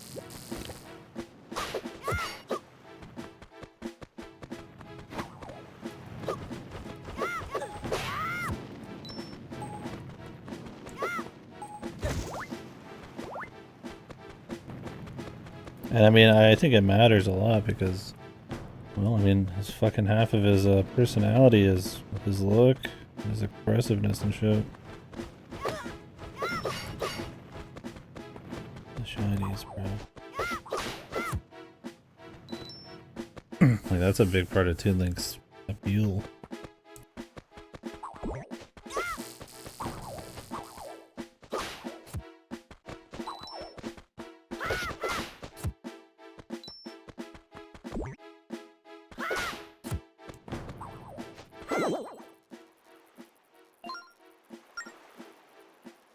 Music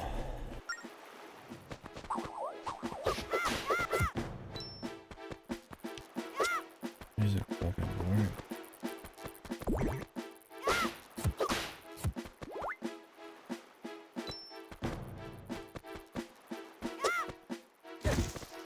I hate rolling in this. You have to go to the very edge and then just spin it a bit. But it's supposed to like avoid the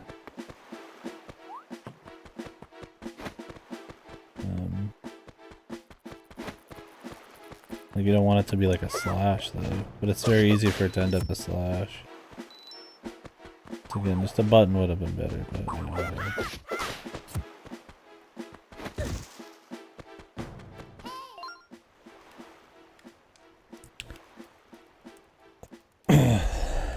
Yeah, I don't know, it's...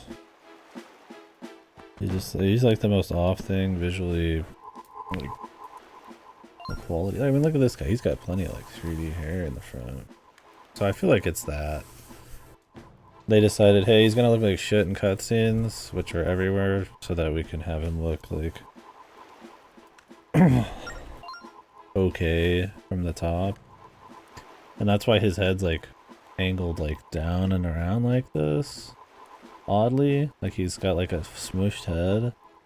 I feel like maybe so his like face is like like pops out a little bit more. I don't know exactly. I mean, maybe I'm just making shit up, but it might be the low res and the angle. It's like you can't make out as much, so they have to make it pop more. Or it's just bad art. I mean, I don't know. I mean, the NPCs seem fine. I mean, they don't have much charm, but it's like...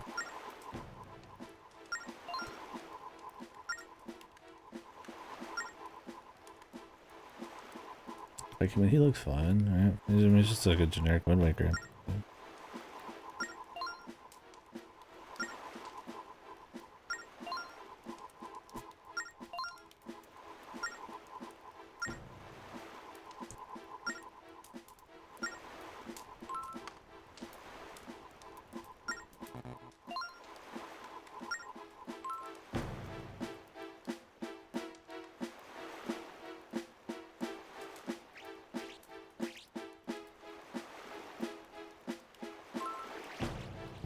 Make a little thing.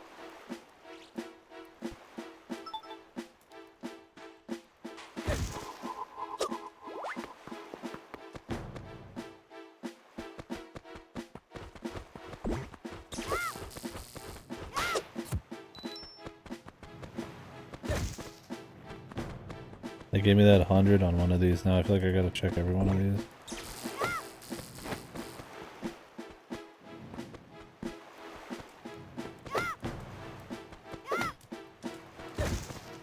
Rolling such a pain.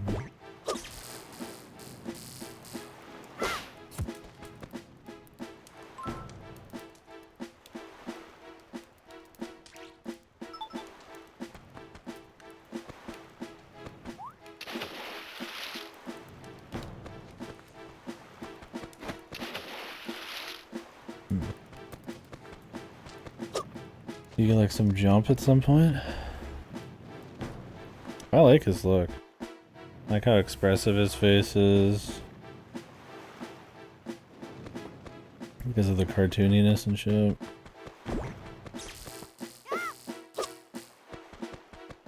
It makes him feel like a very distinct link.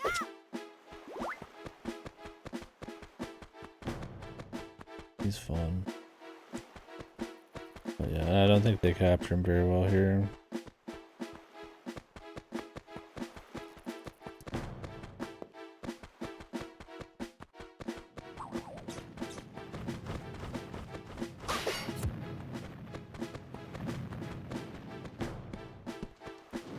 The cat eyes. Okay, I was gonna ask what you didn't like. If you're just more traditional, or...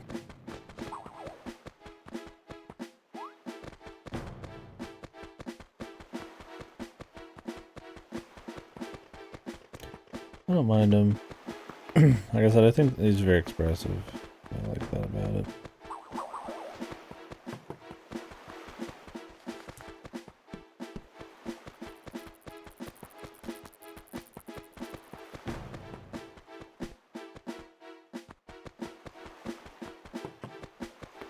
Expressive in a way you can't really can't really do like realistic looking characters.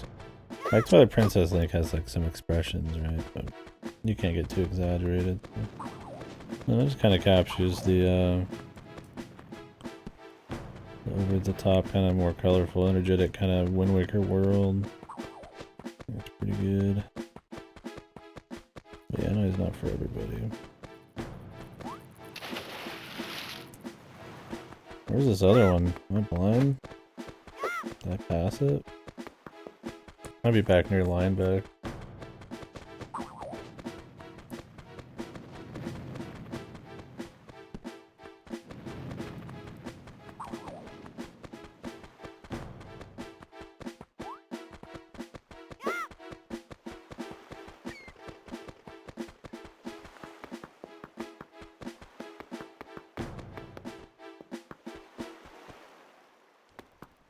Oh.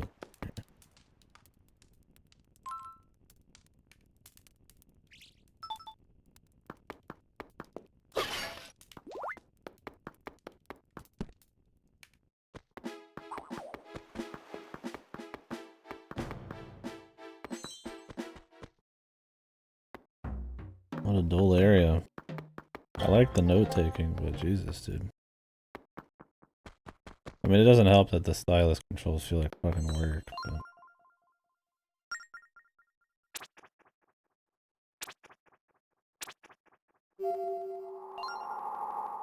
yeah, drawing on the map I really like. I want them to use that more. And like, that's what I said when I started this too. I was like, well, there's gimmicky stuff, but there's games that really benefit from the touch controls. You know, stuff like WarioWare, Etrian Odyssey, which is like map focused, right? It's cool that this leans into that a bit. Young me would not like that, having to like put notes down. Most young folks wouldn't. So I think that's something I'm gonna like about this if they do it right. But yeah, we'll see. So far, the big takeaways are I can see why they did touch movement, especially when the gimmicks and the fads weren't gimmicks and fads at this point. But I would probably rather just move like normal.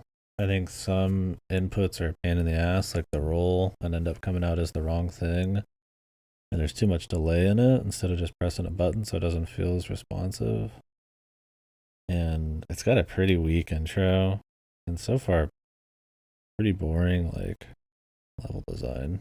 Everything's just very boring, flat with a few huts. I'm sure that'll change as we go, but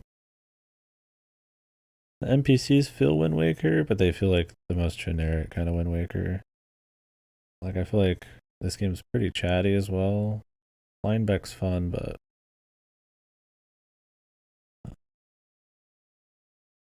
like, I don't mind a lot of text in Zelda, of course, but I don't think everybody people are fun enough for as much text as there's been. So. We'll see. I don't know where I'm at right now. I mean, I'm glad there's some funny yes nos in this. I'm sure a lot of the art design and verticality, of course, is because of the top-down DS. Like, I mean, you're not going to do Outset Island, right, where it's like giga vertical and you're looking up at it and stuff as easily because it's like top-down in this. I mean, you could still, but I think it's going to be easier for them to have like just barely tiered areas.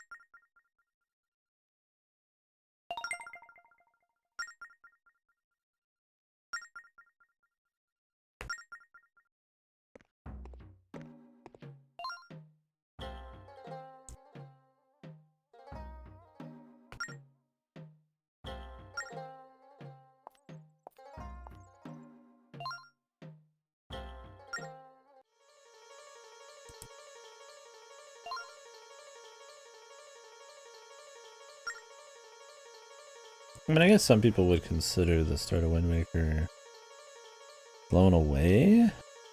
I wouldn't say it's slow. It's full of events and varied areas and characters, but that it starts with a stealth section at.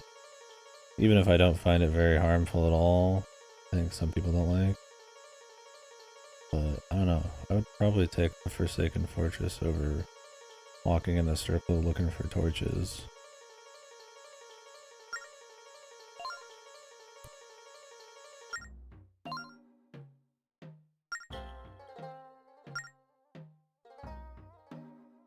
Yikes.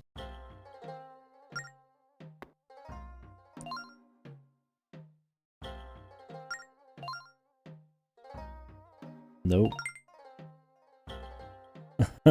I do like that about the dialogue in this. You can just say no to everything, man. He's fucking unhinged in this game. No.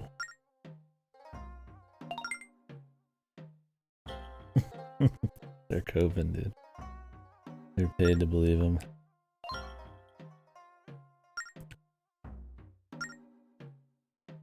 Now that whole thing was if you just say no. Wow. Yeah, I think it's a weak way to start the gameplay up. I mean, you get to explore and get your movement feel pretty well in Outset. And obviously you get all the combat at the top and like sliding through shit and all that crap. But after that, yeah, then it's just pure stealth for like 30, 40 minutes. Especially if you've not played it. It can be kind of a pain, right? It's not really like open, but it's a little bit more open level design for something that you're supposed to like be stealthing. Then I think people are ready for at that point. So I think story-wise it's cool. Because chasing the Helmrock King and figuring out what's up at Forsaken Fortress is neat, and going on the ships, and he does the goodbye and everything, and I think that's really cool, but and then you get the Ganondorf stuff, but yeah, in terms of gameplay it's a pretty rough start. But this isn't much for the gameplay side of things either, but I would still take probably the more interesting story beats and niche gameplay start than probably this. But yeah, it's still an oddity. Yeah, Forsaken Fortress is mostly just stealth. The only stealth zone. You go there, what, like 2-3 times? But you have to throw a weapon on the third time.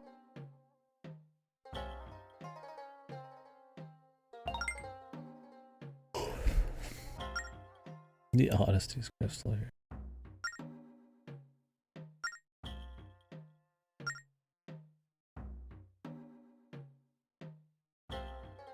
Yeah, that moment's awesome, and he like hits the wall and all that. I mean, I think there's like I said, I think the visuals and the music and the story beats and stuff more than makes up for the stealth shenanigans. But I totally get where people have a problem with that chunk.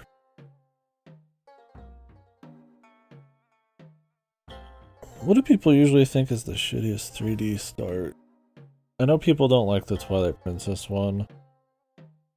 I don't mind it. It's definitely one of the slowest. Where you're talking to everybody and you're wrangling goats and you're doing sumo and you're talking to his girlfriend that he ditches for 2 princesses, and then like what, she gets kidnapped, right?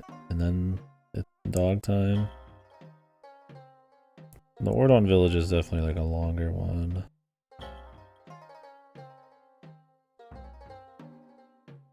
Yeah, I don't hate that one, but I feel like people generally, if I had to pick one that most people shit on the most, it's probably Twilight Princesses. Yeah, I personally like it, but that's the one I hear about the most. I mean, on replays, you'll see people bitch about Majora's Mask, because you have to fucking wait around a bunch, but you get full reign of exploring the town, so I think it's a fine way to start it. It's very open and just lets you play. Ocarina of Time, I mean, you get to the gameplay pretty quick. You explore a bit, find enough rupees for the the shield, and other than that, you just have to find the sword and you're just right in it. It's very gameplay oriented start. You get the Deku Tree cutscene after the dungeon, so. Yeah, Skyward Swords is long, isn't it? You gotta do all the bird training, all the Groose shit, Zelda stuff, and fucking around in the school for a bit. The thing is, I feel like Skyward Sword is just like one. I feel like half of that game is like a fucking tutorial. Like, maybe I'm already misremembering it well, but I feel like that game handholds you so hard for so long.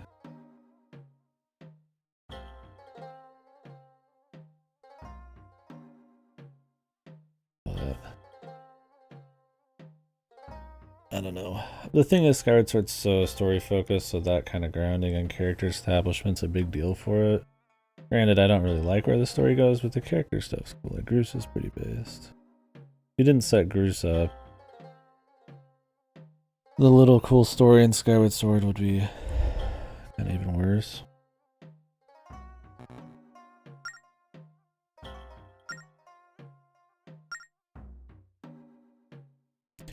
Tears of the Kingdom's intro is bad for how linear it actually is. I think for that game, it's not the best, but I still think it's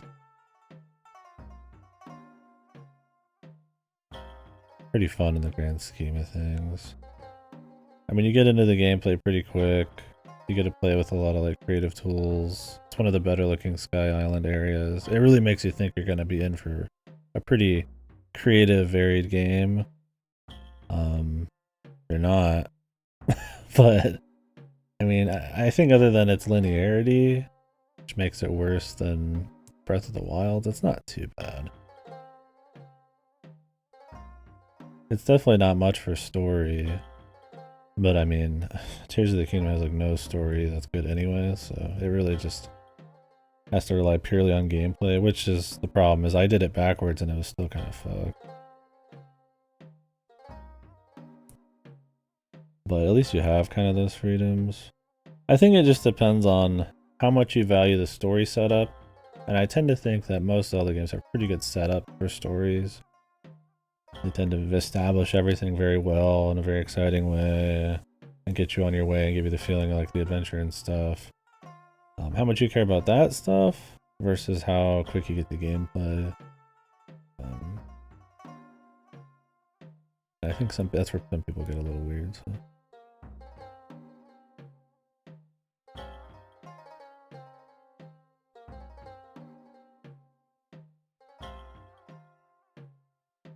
Oh, okay. The intro is really long in Tears of the Kingdom. But yeah, I guess they are kind of hitting you with the full teaching. Cut the gameplay in just 15 minutes of intro cutscenes. Yeah, I mean, let's be real. Most of the Skyward Sword just ends up being a tutorial anyways. You probably don't even need it.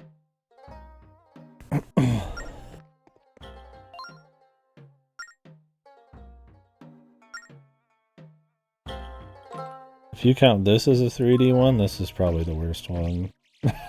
Intro-wise. It's not been very fun gameplay. The locations have not looked interesting, and it's a very chatty intro for a very dull premise so far. Like, I think I'll have fun once we get the gameplay going, and I mean, I don't like hate what's here, but it is very dry so far.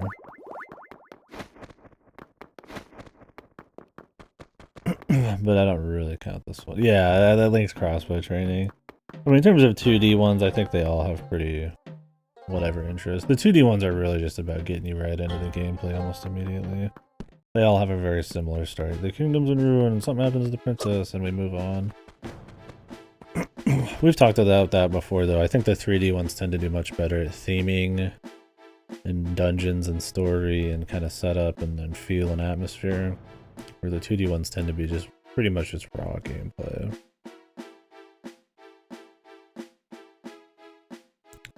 And I think the intros kind of show on that.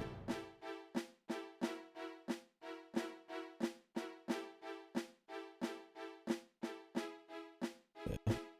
Anyways, well, we got a dungeon we gotta do, I guess. I get some kind of item? Or is she just gonna open this for us?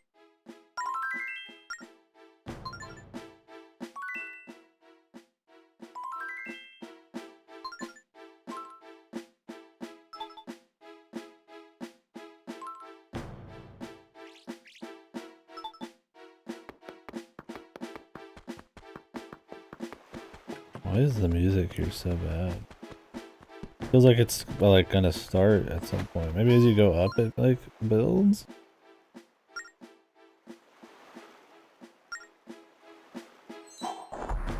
Like it's got the snares that Wind Waker had and shit, but Christ, if there's nothing else going on, man.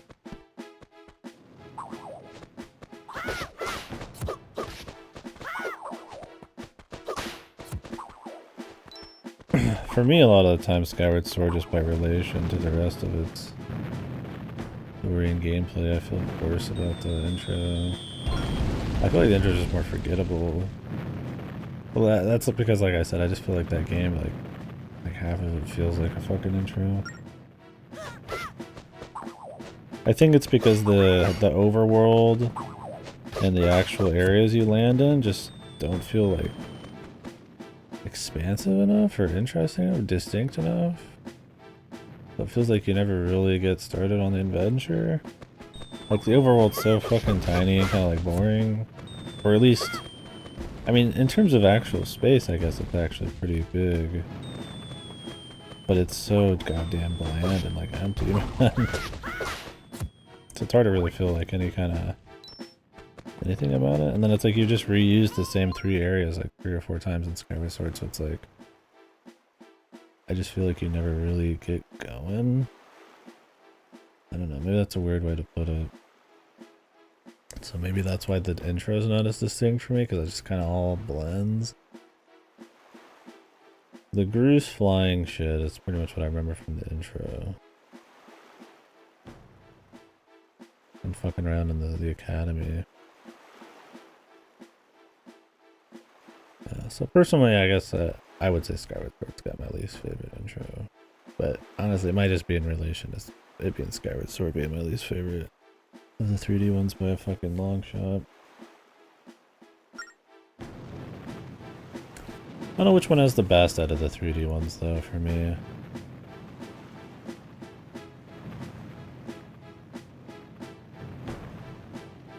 I don't know, they all kind of have their own deal.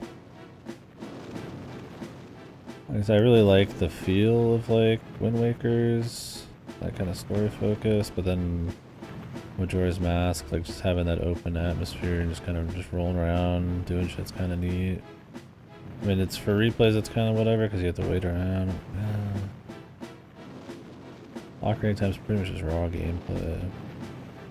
I don't know. It'd be hard to actually pick a favorite for me.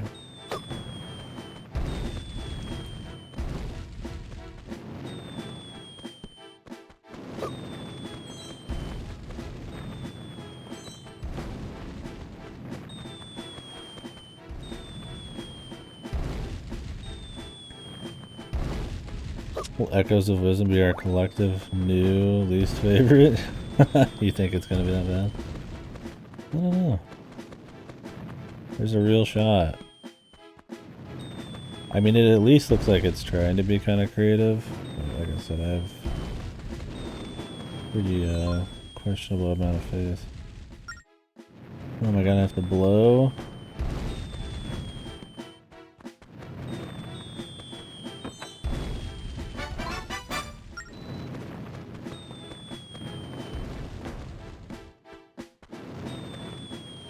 Tap the blow button.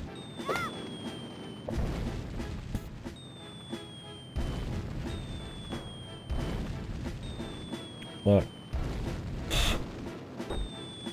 I'm blowing my fucking... I'm blowing my goddamn Wii U pad. I think Echoes of Wisdom has the potential to be a very cool, kind of unique, like, take on the 2D Zelda. Maybe not anything close to, like, the best. I don't expect it'll be that great, but something that's, like, a refreshing, just kind of, like, almost side special kind of game. Or it has the potential to be complete shit because of Grezzo, because of gimmicks, not very well executed.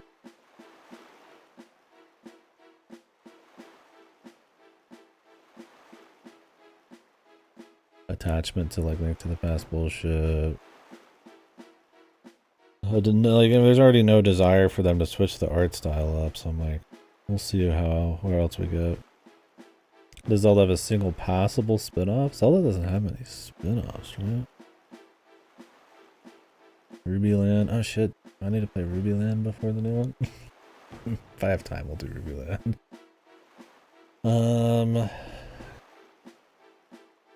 Tingle's so, yeah, like, Tingle's like a Luigi's Mansion to like 3D Mario type of thing, I feel like. It's barely even like in the same world, but it is a spin-off, yeah.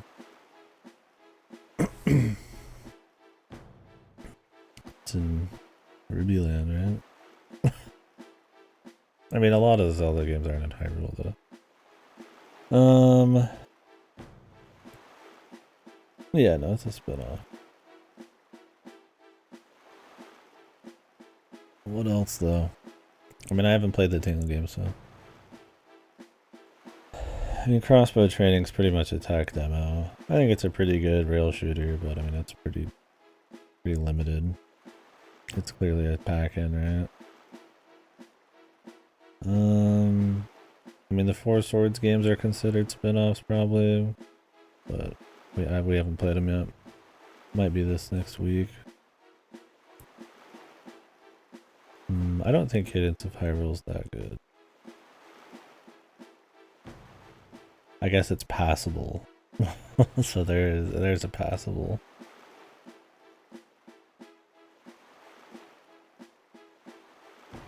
I don't know. Zelda doesn't really have a lot of spin-offs. It tends to be very focused on like mainline. I feel like its small entries are the 2D ones. I feel like this is like the most spin-off you almost got, and it's a hard sequel to Wind Waker. Oh, Tetris Tracker. Was that a 3D? Was that a really Japan only one? That seemed like ultra spin-off territory. I remember them talking about that. What the fuck was it?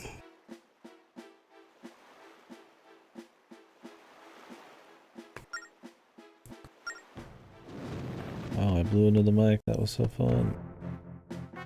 Alright, dungeon time. You know, quality.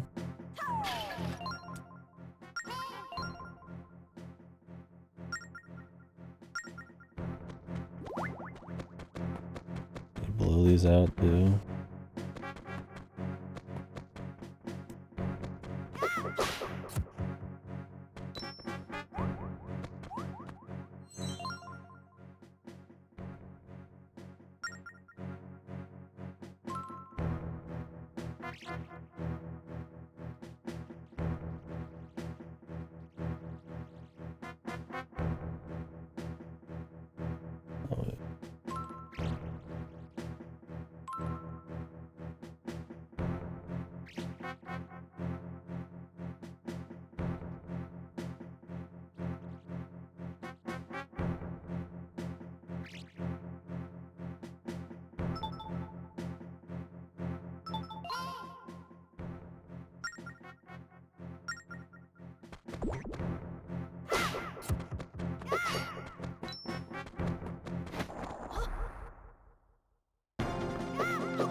I feel like Zelda's always been more of their like, I don't know if prestige is the right word, but like, they don't really dilute it with a whole lot of like spin-offs.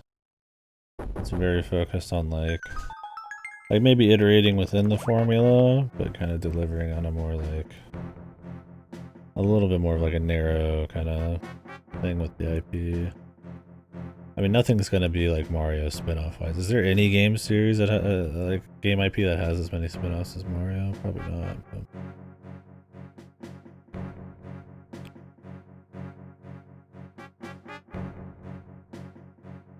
I don't know.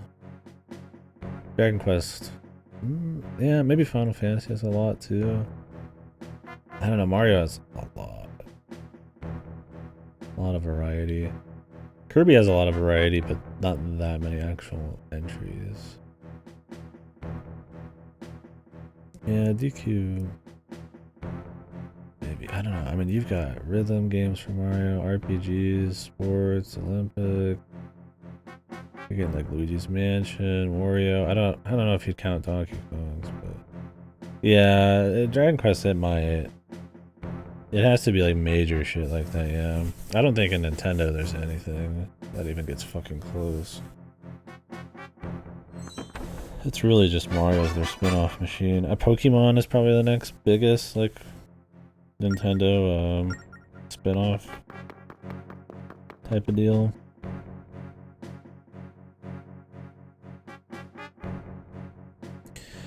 Yeah, I feel like their Zelda spin-off world, yeah, they try to keep it pretty tight.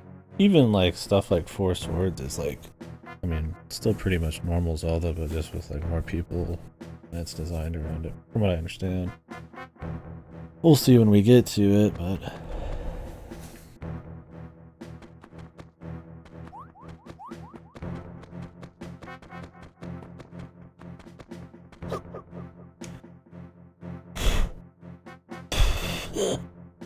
Okay, you can't do it. BS Zelda? What was that? BS Zelda.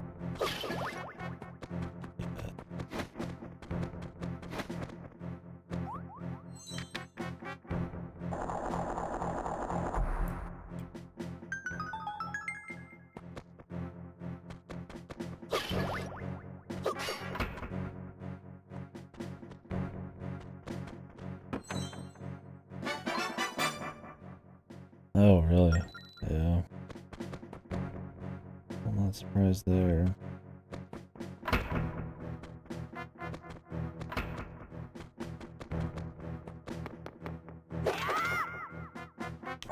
I was joking around that it was probably really... It's not going to be in this game's favor to play Link Between Worlds right before we did this.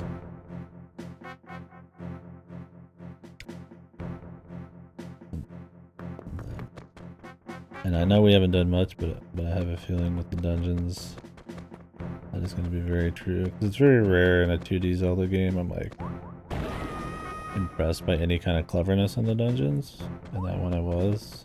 I highly doubt it's going to be that way in this place. Maybe, I don't know. Yeah, I mean, I guess you could consider, yeah, the CDI games were, I mean, pretty much spin-offs, yeah.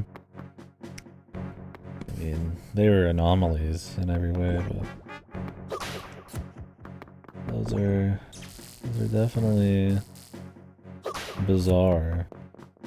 They're trying to be like mainline essentially, but just really bad. Well, if you consider Zelda 2 like mainline. Zelda's Adventure is trying to be like classic Zelda. What if my voice comes like gets out of if you can't hear me, just let me know. I'll change where the mic is and shit. Cause I have to kinda like talk. It was off to the side. Yeah, that's just a cameo crossover. I mean, what is fucking... What's that Ubisoft thing that has Star Fox in it? Oh, this is the Boomerang Dungeon. Yeah, that tells you about how far I got. This was probably the only fucking dungeon I did. I know I went back at least once to that fucking pub dungeon. Remember anything else? What was that called? Not Skylanders. It's not a spin-off. It's not the core. I mean, I know you're joking. I hope. But it's not like the core of those is Zelda. I would consider a spin-off something that's like predominantly focused on the IP, right? I mean, is Soul Calibur 2 also a fucking Spawn spin-off? I don't think so. Or Tekken spin-off? Or Star Wars spin-off? Now, it could be a Nier spin-off, because that motherfucker takes his cameos pretty damn seriously. Yeah, Witcher spin-off. Or the fucking You know, they said that Smash had the most crossovers, but really, I mean, Soul Calibur has everything, man. I mean, I guess Fortnite has the most. Yeah. Link. I'm surprised Link was even in fucking Soul Calibur. I guess because Soul Calibur 1 was considered this, like, god game. Maybe they were just more loose with it. They would never nowadays. They're so fucking... so tight on their fucking,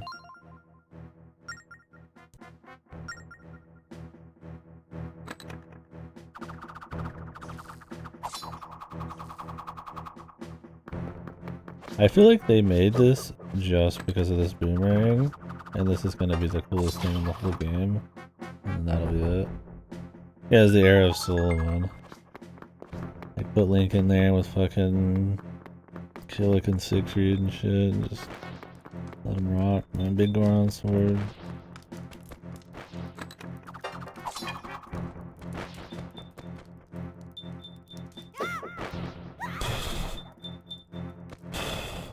Doesn't work.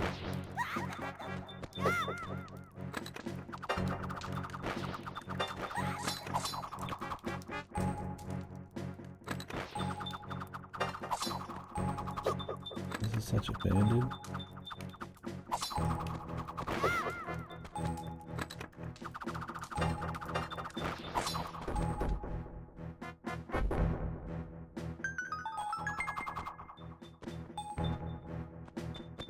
What happened to Soul Bros?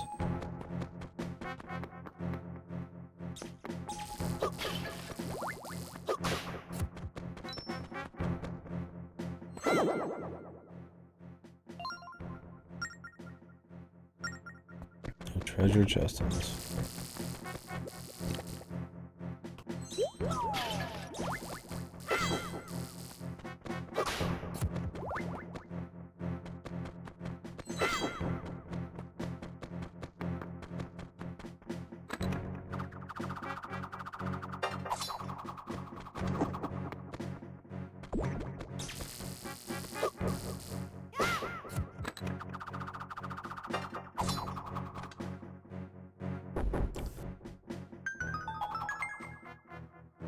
Oh, yeah. It had to be Link only. God, man. You know Soul Calibur 2 came out in the 2000s when fucking Spawn was very top. And then, of course, there's the Xbox one, right?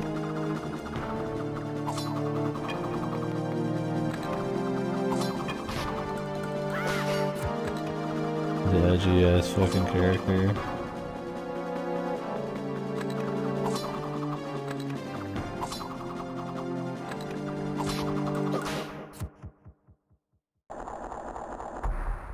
They couldn't get the Master Chief in there, man. Is the Chief even around in Soul Calibur 2 time yet? I don't remember.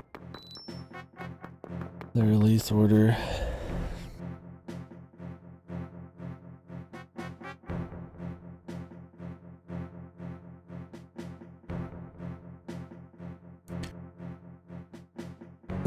Spawn, dude. I mean, it's probably not too horrible of a choice, considering the average audience of Xbox is probably more edgy American kind of games. Okay, Halo just didn't exist. Otherwise, he would have probably. Chief would have been in. Let's be real.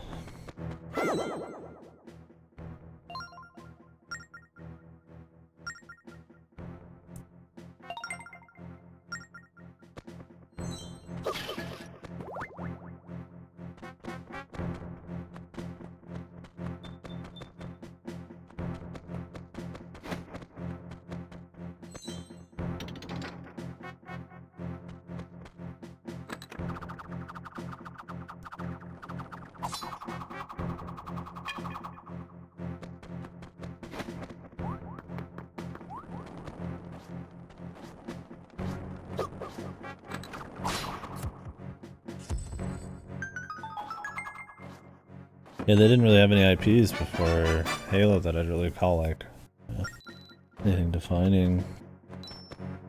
I mean, really, was there any IPs for Xbox other than Halo that you would like be able to put in a game as a crossover?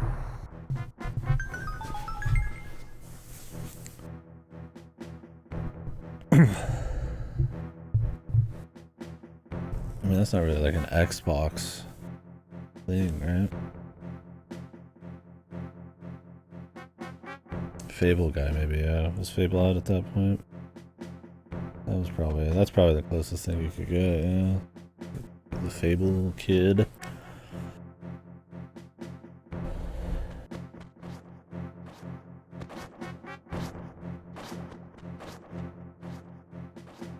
Yeah, Fable guy.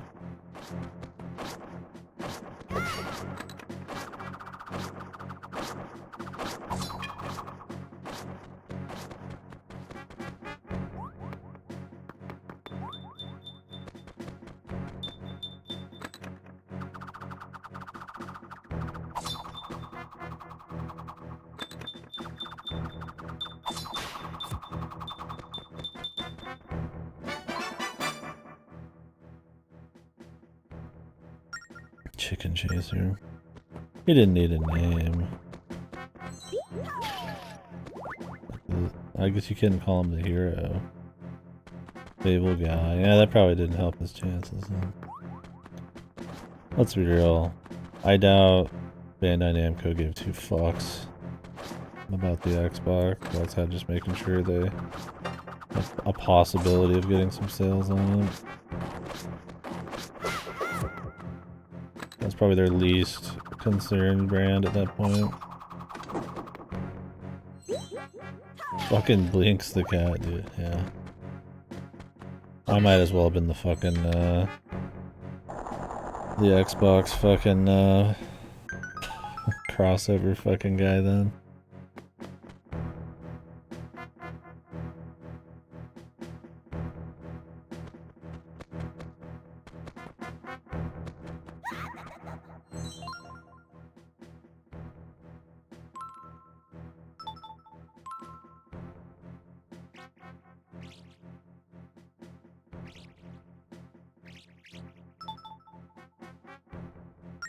Ryu? Guess you could work.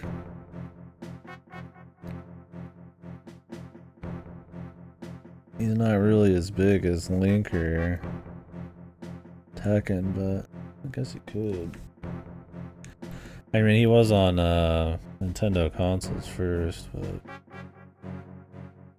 I think that could have worked, yeah.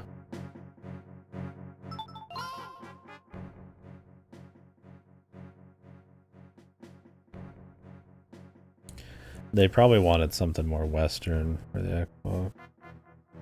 I'm surprised that Ninja Gaiden was Xbox exclusive.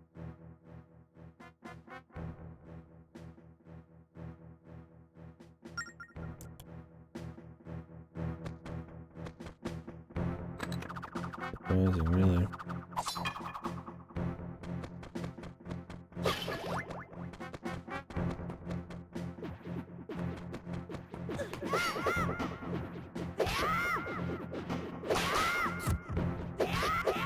Am I just fighting some leaves?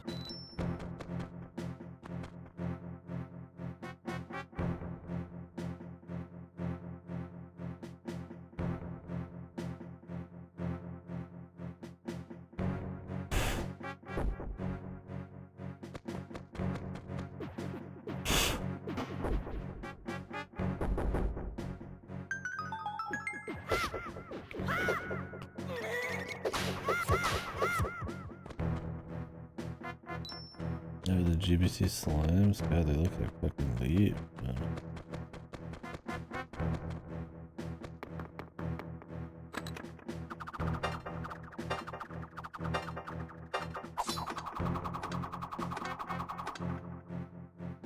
Okay, that's probably it then.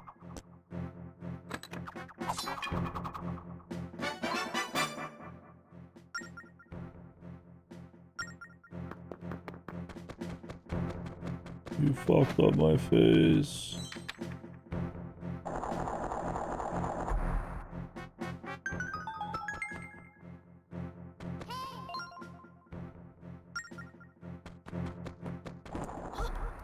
Me?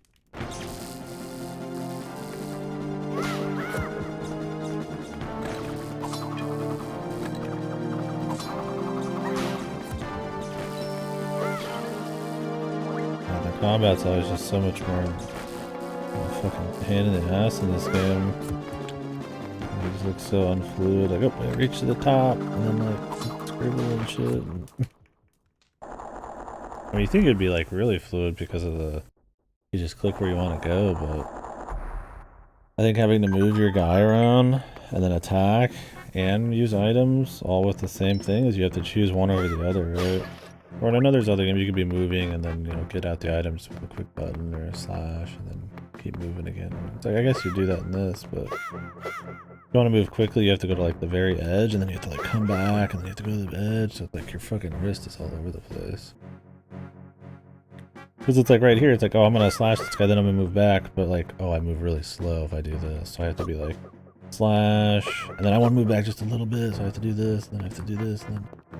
I wish it was just full tilt instead of going slow. Like, why would I ever need to go this slow without, like, toggling it? You have to be at the very edge, man.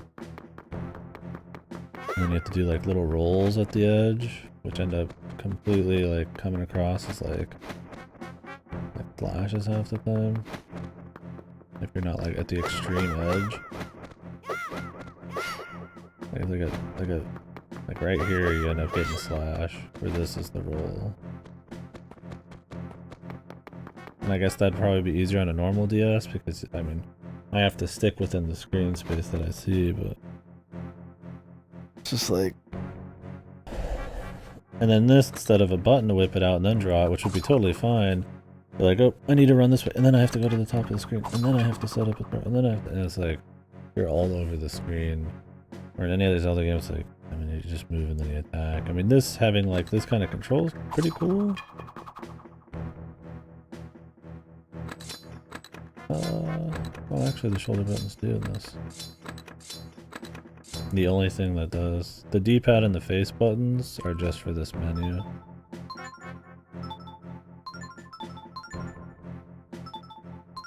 That's good. Yeah. That helps a lot. I couldn't actually do that if I was doing the top down. Yeah, shoulder push draw is clunky, but... You have to wait for him to throw it too, and then you release, but not too bad.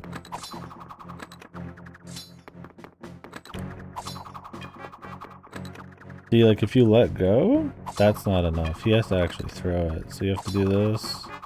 If you let go at the same time that you finish drawing, it's like fuck. So you have to like let it start, which is like kind of jank.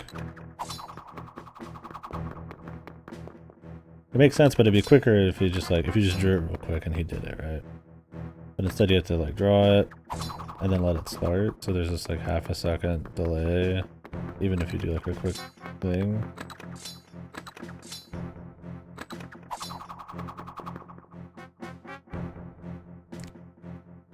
Oh well.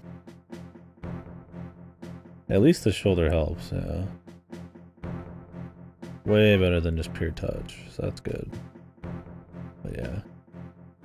I mean, I'll get quicker as I go, but yeah, you're definitely all over the screen.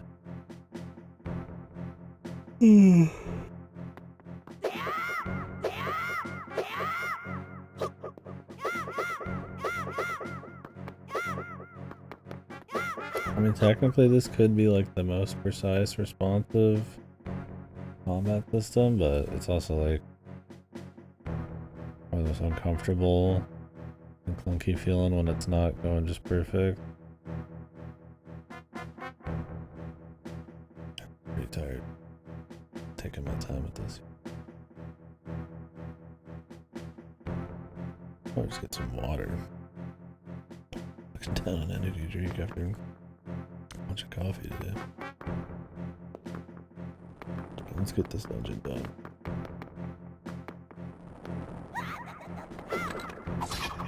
Another thing I have is like, I just mentioned this earlier.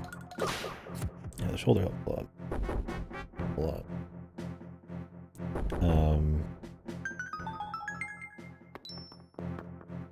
Is when you do this, and then you like want to move to the top left over here. Like imagine, you know, it from this side, right? Here, let me just hold the screen. So like, oh, I need to move to this side, and then my hand blocks the fucking screen. So that can cause issues too. So you're like, oh, I need to move to the left, and it's like unless you're like looking at it like, you know, you're holding the stylus like super far out, right? You know, if you're holding it kind of like you're writing or something, you can like block the screen, so you have to be like, you know, making sure you're not doing that. And it's just kind of like fucking awkward when it's like full movement on the bottom and shit.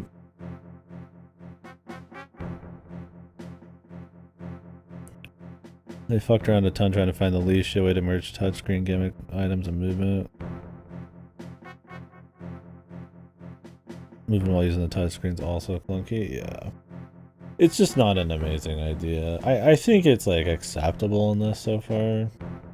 Like it's not just like fucked. It's just not, you know, that's just not what you're after, right? Like I'd rather have a stick where I can move and then I can attack at the same time, or you know, like maybe like a stick and then you attack with it, but then you draw stuff on the bottom, like the boomerang, while you're moving around, and like that could be fun. I mean, obviously it didn't have a stick, so you'd have to use D-pad, but I feel like having to like go from moving to stopping to doing like an attack to like drawing like shit, instead of having it all be like there's these extra button presses and stops and goes that kind of makes it feel more clunky. Like technically you can move really quick if you just sit there and like, you know, you just get moving, right? But it just kind of feels more shitty. That's my whole point though, is like did they need to make this all touch? I think the boomerang's really cool touch. I think the map drawing's really cool touch, and I think you can make a lot of interesting items that are based on touch. But it's like, did the whole thing need to be touch, right? Or is that because of like DS gimmick fad bullshit, right? Where like everything has to have this touch. Like, oh, you have to blow into the mic and shit. It's just like, alright, you know? Like, is that really... Like, I mean, I'm also just, I mean, I don't really care about the gimmicks. Like, yeah, it can be cute. Like, oh, I blew into the mic. Haha, that's so funny. But it's like...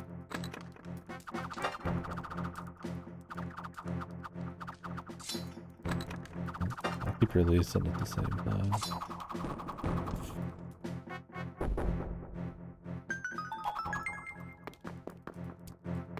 Partial buttons. I mean, I think like item swapping or something, it would be fine. Real quick, and then you just switch to something when you're on the run with like a D-pad. Yeah, it's like maybe you could have made it 2D, but with like 3D usage items that you could draw, right? So like you can move around in like 2D and, you know, maybe attack with like left bumper or something. And then it's all about like doing drawing gimmicks and like puzzles and items and stuff at the same time. So like you keep it simple. I don't know, I mean, making it 3D like this makes sense too, but the DS should have just had a stick, man. I mean, could you have it be D-pad where you'd move diagonally as well? Or would that be too jank? Or it's not quite like 3D, but it is 3D.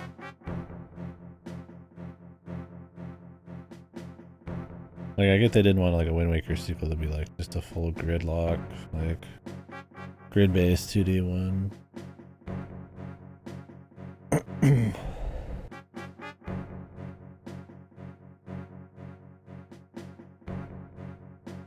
So you're saying more like a... Yeah, you could have that too. I mean, that would be totally fine, right?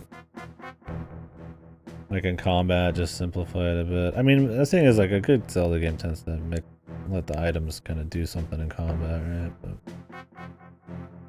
I mean, you could have it freeze or slow down, right? In combat. And then balance the weapons accordingly, and then have you, like, touchscreen. If you had to stop, I guess. have like a fucking magic meter type of thing so that it's not too OP. Or it's just more focused on utility, right? Like, you know, maybe it'll slow down and you can like shoot the hook shot with touch in like a specific direction. You just yoink shields off and stuff. So it's like it's not too useful to use all the time, but you'll use it a little bit. The bow working better. I mean, the boomerangs, I like the boomerang. It's a cool way of doing it. It makes the touch thing feel like like it has an actual point, right? Having it on bumper helps a lot, right? It's the only like button you use in the middle of anything. Otherwise, it's just essentially you getting into different menus down here.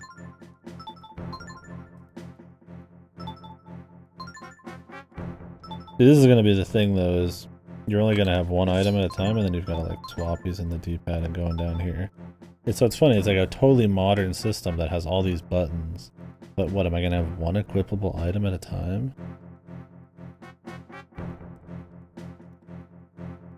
Tapping easy to aim. Yeah, I feel like motion and touch and stuff is always great with aiming.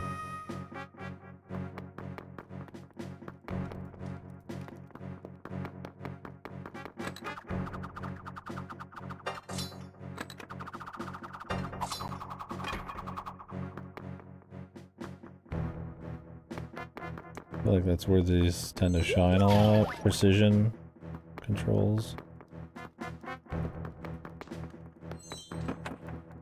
Oh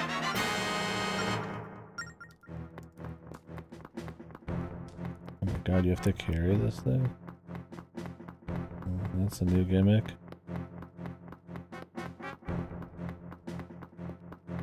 I'm sure this will be very well justified and very cleverly used in the later dungeons. I'm very curious how that's gonna pan out.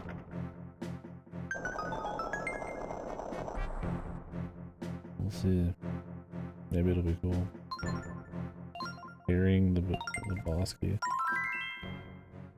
Depends on the dungeon design. Yeah, for me it's like, I mean, the less button presses and the less of the same button or the same like input device I have to use, the better, right? So it's like if I have to move and click the boomerang and then use the boomerang, and then if I want to move quickly I have to be farther away, and then it's like, you know, there's a nuance and stuff. It ends up having way too much loaded to a single thing. And it's like you could slow the game down and have like certain kinds of challenges designed around it, but when you're just trying to like I feel like just make like just a raw normal 2D Zelda with it, you're just gonna have too many points of comparison with stuff that has like quicker feedback and response time, and it'll just kind of feel like shit. So I like the boomerang. I think it makes this actually feel like it's got a point, and I like the map notation and stuff. Just a shame that like the clever stuff in this so far isn't just kind of like the only touch stuff. It sucks that like everything is touch stuff, down to like the attacks and shit. Like, I get it, it's acceptable at work, but like I'm not like, wow, this is really awesome. This is how it should be, right? Clearly they didn't think that either, because after Spirit Tracks they drop it, so but it's just kind of like, I mean, we'll see. Maybe Spirit Tracks adds more buttons. I mean,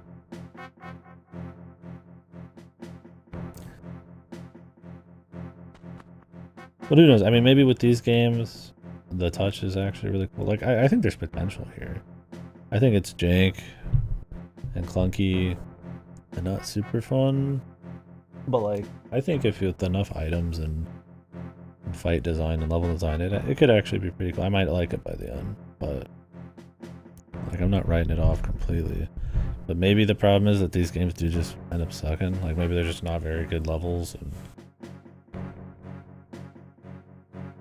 everything's just really boring looking and sounding and shit. And so the touch controls never really got to fly because they're just attached to some ass. And who knows? Or maybe it'll be great. I mean, this dungeon's been pretty whatever, but it's the first one. So. The first areas here in the story and the charm is all pretty weak so far. This reminds me of the Banjo-Kazooie on GBA.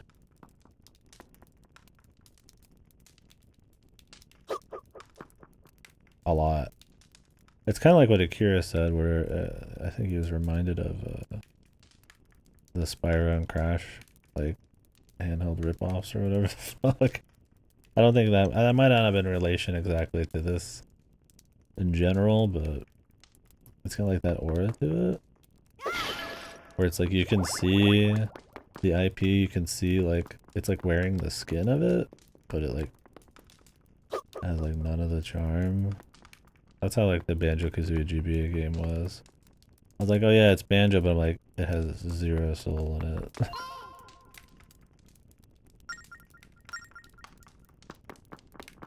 This isn't as fucked as that, but we'll see how it is tomorrow. Like, after this, I'll probably be done today.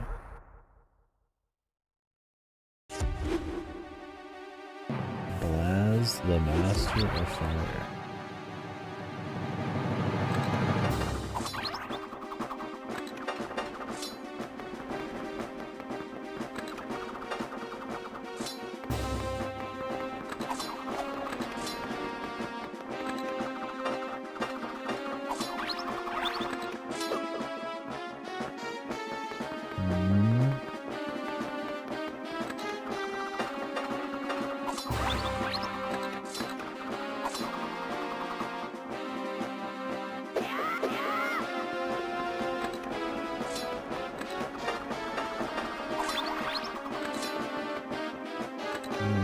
Up here. I'm gonna have to hit them all at once. And let them attack.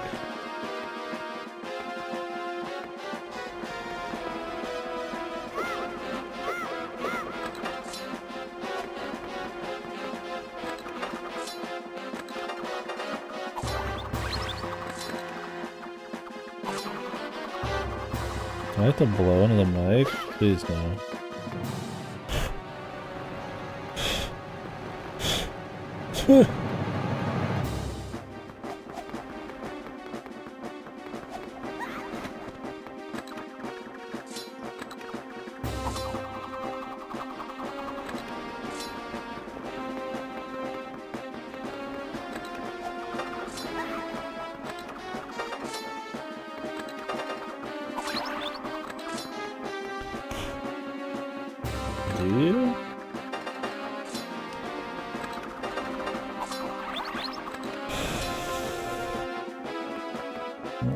Sweet fuck is going on?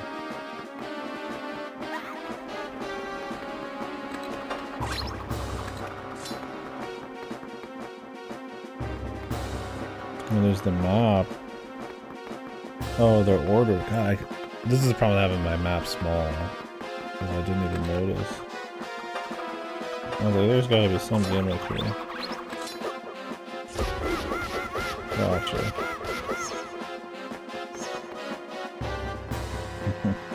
This is the problem with having your screen space not kind of as intended. I'll make sure to keep an eye on that kind of thing in the future. That's right, I mean, that's a cute little deal, I guess. I was so afraid it was gonna be fucking Mike sucking.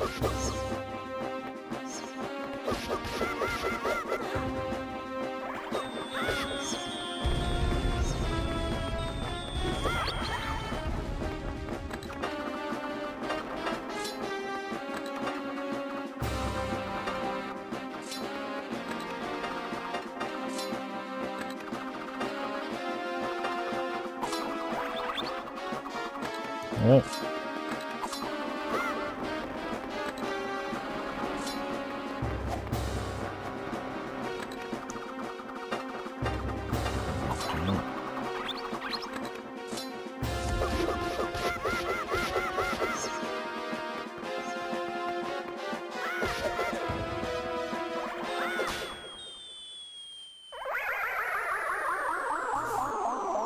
Mike sucking your soul, dude.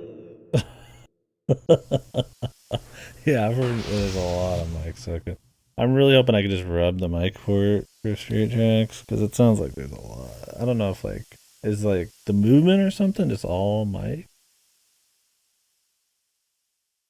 on the fucking like train. You have to like stoke the fire or some shit. I mean, I guess I'll find out. But I'm worried for Spirit Tracks because you'd hope they'd learn a lesson from this a little bit and like clean up some of the gimmicks. But Jesus, if it's all mic, like, is it just gonna be worse? A rhythm mini game, but with the mic? Oh my god. I mean, the Wind Waker was a rhythm thing, but it's like not cancer. Because you just fucking hold the button down.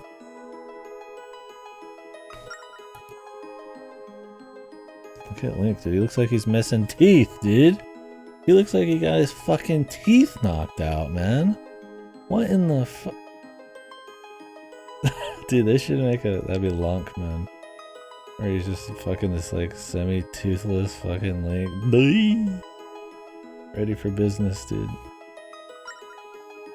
Well, he kind of has the swoop there on the left, but like you can really tell. Dude, these generic fairies, man. They're like Mario Party stars. But worse. Okay, now Link looks like a fucking idiot. He's either toothless or he looks like a fucking like clone that like got fucked up in the cloning process. You have to use the mic and the touch at the same time? Oh my god. I gotta be like, I'm gonna have to have the mic. I'm gonna have to have the mic like way out here. I'm gonna have to change my settings so I can like do this. I'm gonna have to like crank up the mic volume or something. Maybe that'll be a good testing zone to get this mic out of my face. Cause it's not like this mic doesn't work from far away. I just probably have set up weird. The actual DS. I mean, it can be much better here because I can't like use the stick in the wrong screen space. Oh, above the touch screen. Where you're like looking at it like this. How could anybody be like, yeah, dude, that's it. That's what's gonna get the kiddos interested. What's up, Lassie? Yeah, I think this has potential to be better than I might expect. If they actually make the touch items really interesting and the dungeon design good. But so far it's felt very soulless. The locations have been very dull, the intro has been very yappy, but with like only lineback being fun. You're just kind of walking around flat islands with generic villagers. Looking for fucking generic berries.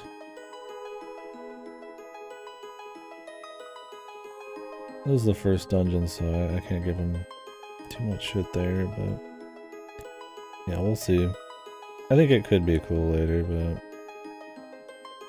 I'm worried this is gonna be like a Banjo-Kazooie GBA type of thing. Like Spyro on GBA or something, where it's just kind of like it's wearing the skin of Wind Waker. And most of it just doesn't have the soul or the charm. And being way too attached to touchscreen gimmick. But they might sell me on a lot of the items. I think the boomerang's a nice touchscreen thing.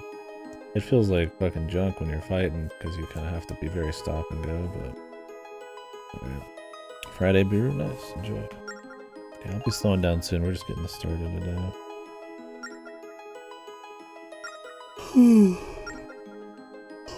Yeah, when I originally played this, I only got like, I mean, probably not even another hour or two into this. I don't remember anything.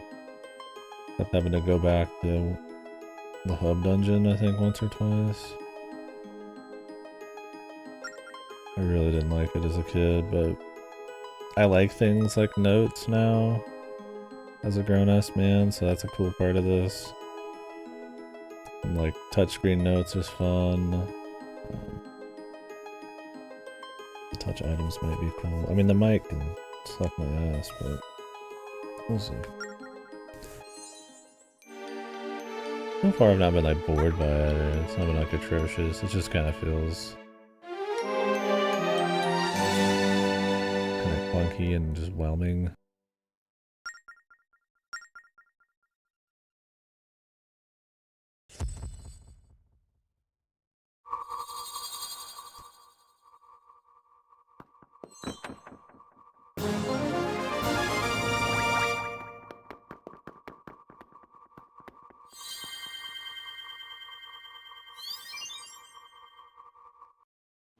I'm also getting used to playing a touch game on the fucking Wii U pad again.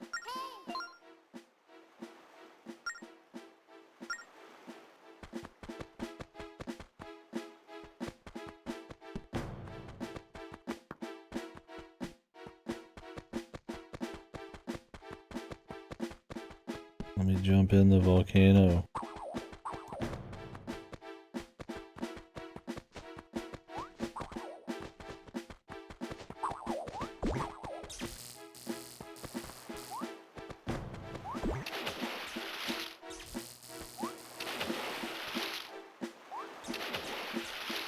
Damn, bro. Wanna jump?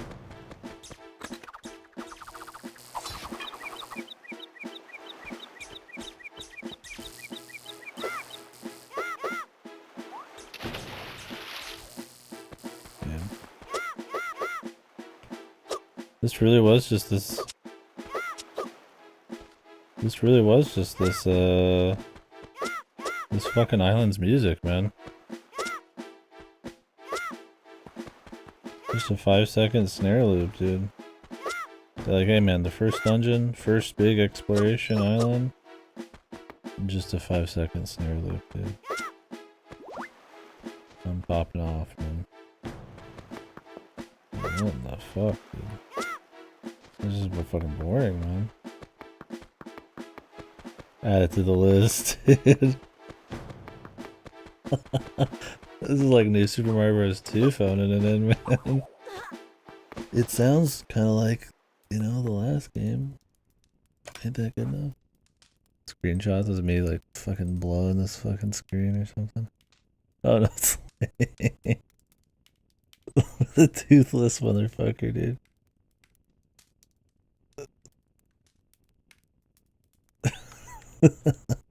Those are funny.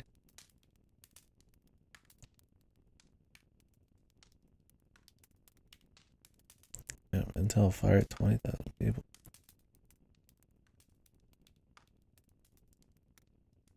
I have to watch the Gamers Nexus video on that whenever it drops.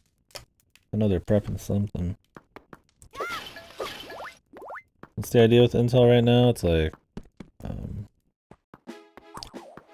their 13th and 14th like CPU gens are just like fucked, and they've like made some software stuff to try to cope, but they're just letting them ship, and they're not like, are they offering like fixes? They're not recalling, right? I don't know, like I said, I'll have to watch the whole fucking thing later. They're like oxidizing or something and all this other shit.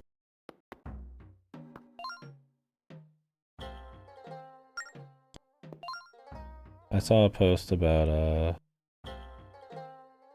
on fucking Reddit about some kid who got $800,000 of inheritance from his grandma, and he bought $700,000 in Intel stock. And I thought that was really funny. Considering the state of things. Oh, that's pretty cool, dude. He's probably feeling pretty good about that. Who knows if it's a true story, but I'm sure there's plenty of people who do that kind of thing. The power to find the ghost ship. I'm fine with a story that's not like big and crazy. Like, oh, it's just some crazy ghost pirate ship or something. But there's about as much excitement for what's going on here as watching paint dry story-wise. I'm just looking forward to getting out there exploring and seeing how all that ends up.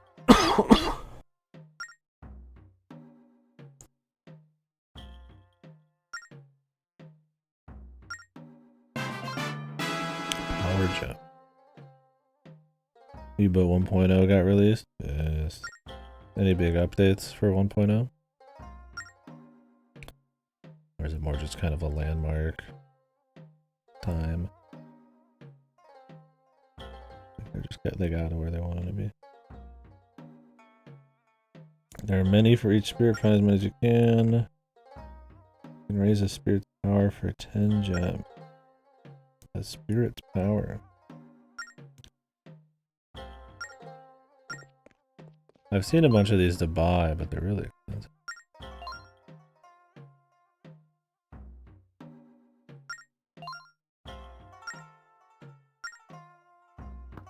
Gotta go back to the island, dude.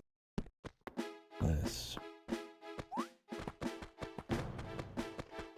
Glacial start.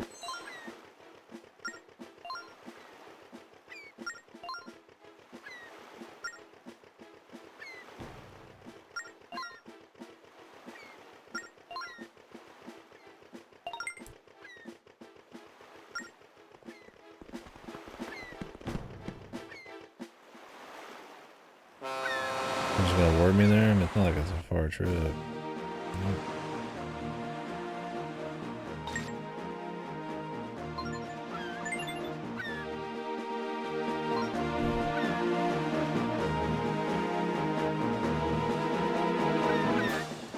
So the best thing about sailing in this is as a streamer I could just not pay attention. I'm sure at some point I'm gonna have to pay attention.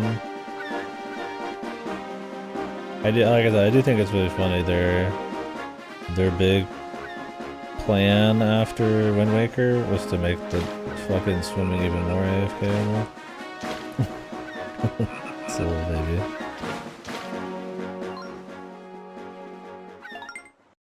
Although I like the sailing in Wind Waker quite a bit.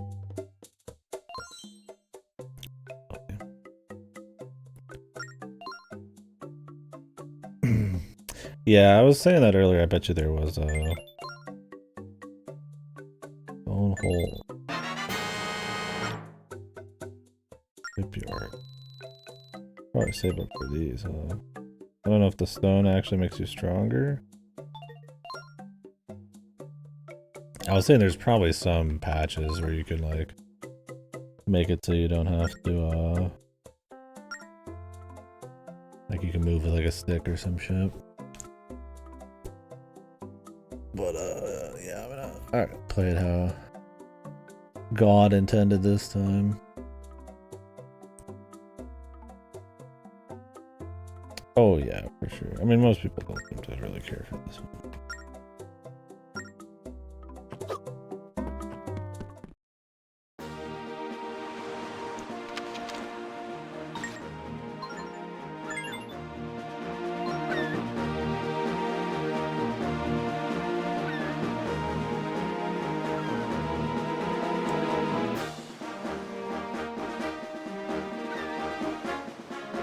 Like how it's trying to pull the Wind Waker sailing song, but it's just slightly different and worse. I kind of wish they would try to have more identity with some of this music and shit. Like I respect trying to make it like the Koji Kondo shit. And maybe it is Koji Kondo on this. But it feels a little safe. And I feel like Zelda music tends to be pretty important.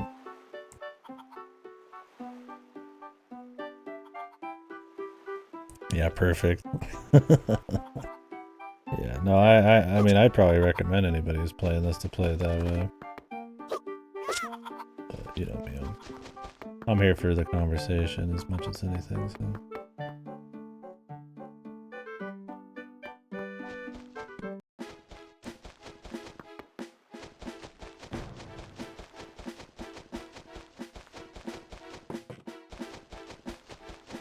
You can kind of play it while looking at the TV screen with this setup, but only when you're just moving.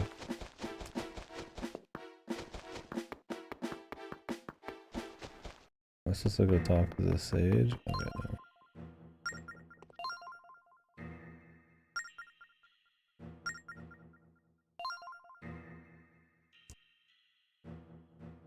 Only makes normal movement use buttons. Huh. I'm surprised it didn't have some kind of like...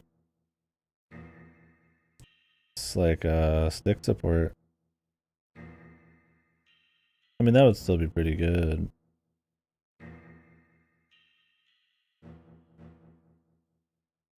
I feel like D-pad would actually really suck.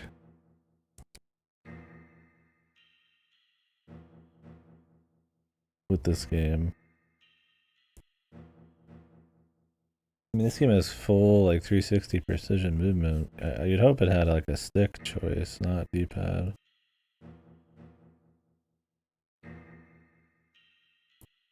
Pushing, pulling, so yeah, I figure, like, most things would still be touch, but as long as movement was, like, on a stick, that'd be alright. I mean, yeah, the original DS doesn't have a stick, but I mean... Prime Hack, you know, you don't have a mouse on fucking... You know.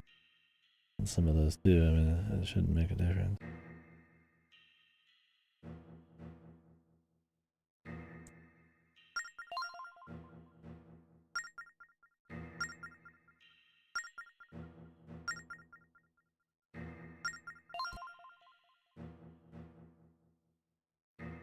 Auto target.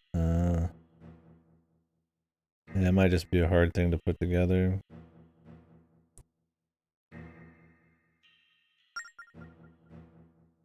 I'm sure if somebody wanted to go hard enough, they can probably set up like a full stick attack setup, where it just replicates like a slash real quick, whichever way you're facing.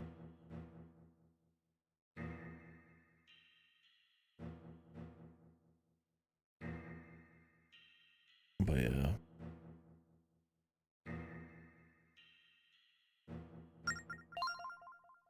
I doubt anybody's like too crazy on this.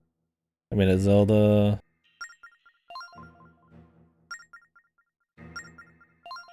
people obviously care a lot.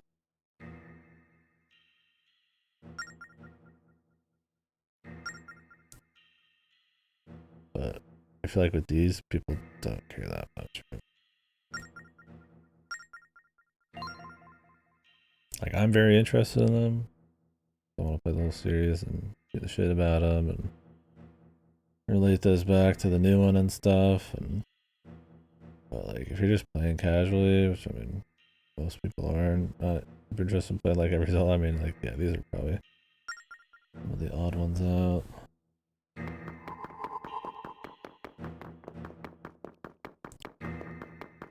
I mean, there's a reason these are the 2D Zeldas I'm playing last, pretty much.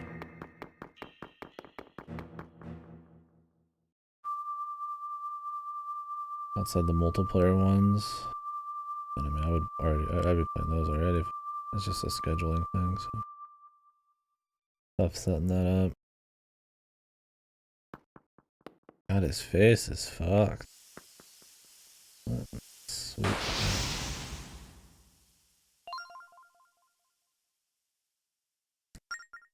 When he's expressing, sometimes he's fine, but when he's just sitting there and they're just showing off his funky face.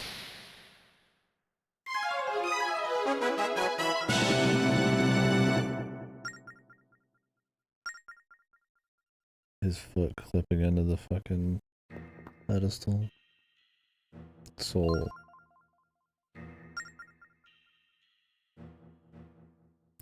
Yeah, I feel like this is long, dude.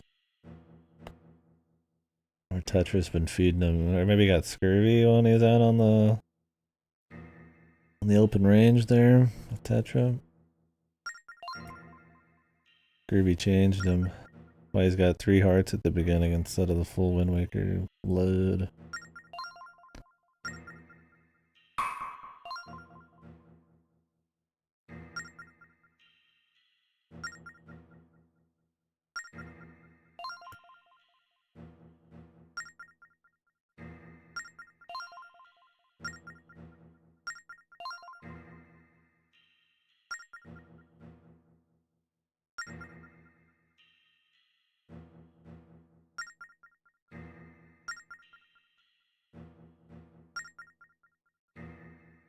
You have to defeat monsters and get their sand of hours. Like bosses? Or do I kill everything and grind?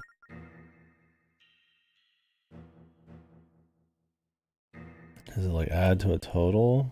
I mean, he said he restores it. So.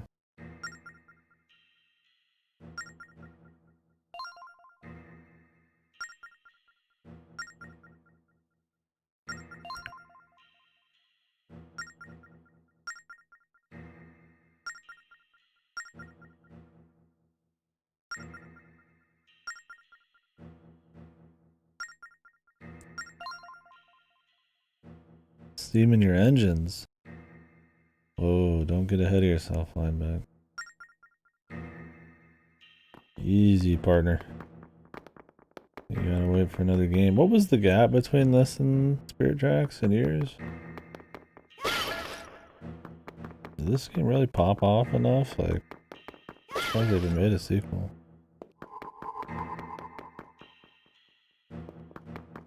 Wait, do I want to do this right now, or do I want to fucking go to bed? This might be a nice start. Tomorrow stream. I don't know if I'm doing any food tonight. I didn't get anything back. Sent a text like 2 days ago. So probably not.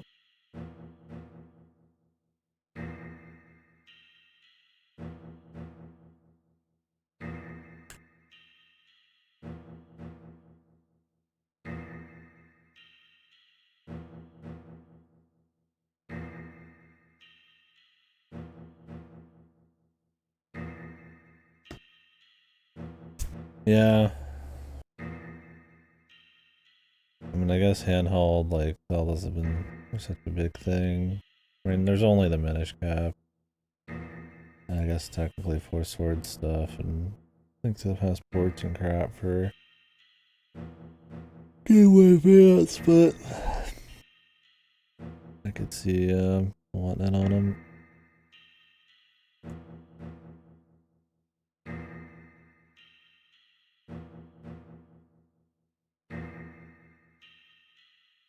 Oh yeah?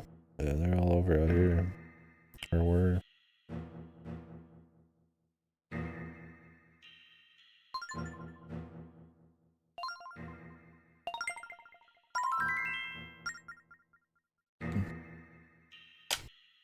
We're playing fucking DSs with everyone in like the gym when we'd have like assemblies. Because you could play like Mario 64 and like shit out all the mini games to everyone. They didn't even have to own it. And then we'd all just play that or Metroid Prime Hunters or something. All the little mini games. Oh yeah. I mean, I don't know. It's just in schools for me. There'd be some people with PSPs and shit where we'd play like, fighting games or they'd have a hacked PSP and we'd goofy shit in high school, but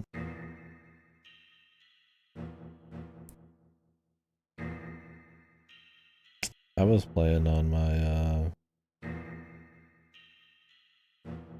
fucking Game Boy Advance SP in classes sometimes, even with the DS. I just play Zero Mission in class. In classes that didn't give a fuck. It's like a time for a Zero Mission run real quick. Yeah, I remember in God, is it grade school? I don't remember when. I was like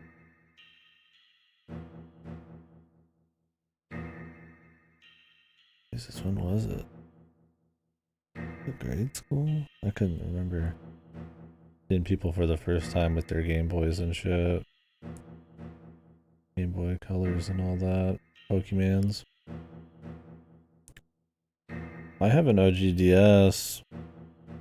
I'll show you guys tomorrow. The DS Fat. The silver. Got a bad screen. Just by default. There's nothing wrong with it. I really need to store these things better. I mean, they're all in cases and bags, but when they're just sitting in a room.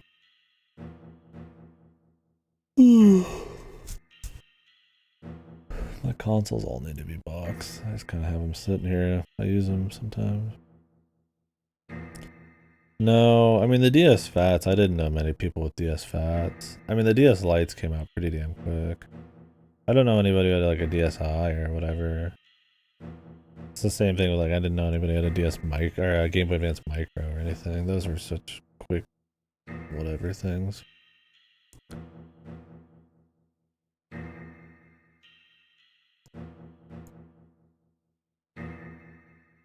Oh, the Zelda Game & Watch, yeah. Oh yeah, right? Is it supposed to be pretty meaty? Yeah, I was gonna say September is kind of the, for me, end of September, beginning of end of August, most of September, beginning of October. That's kind of like the hot spot for me. Yeah, I bet they do. That's probably pretty hot. I see. I've never played a Game & Watch. I don't think. I mean, I have the collectible like Link to the Past like mini console or whatever they sold for a bit. Got that as a gift from family. Surprisingly, it was cool. I didn't really play anything on it because it's more of a like pretty neat. But I think that was like considered some kind of weird Game & Watch thing. But never. They did like a Game & Watch run, didn't they? Like not terribly long ago, just for shits. But yeah, I've never touched an original or anything.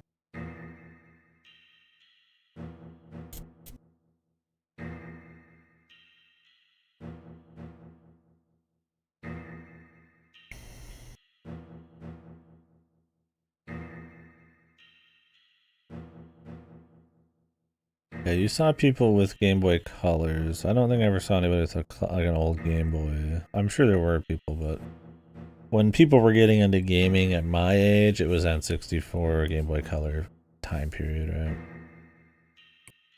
right? I mean, there'd be people with SNESs probably around, but mostly the neighborhoods I'd be in and shit, it was like, you know, you had an N64, maybe somebody had a PlayStation.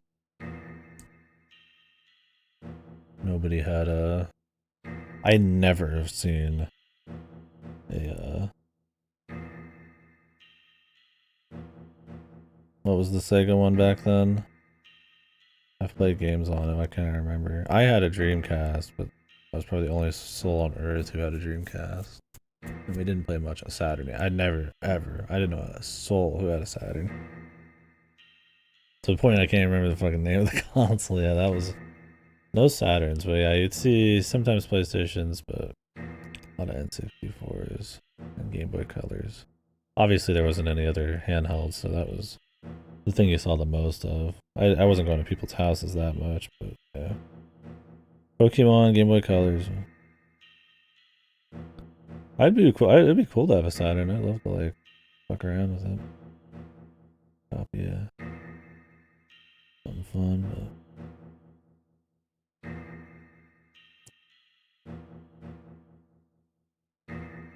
But oh, did Game Informer really shut down?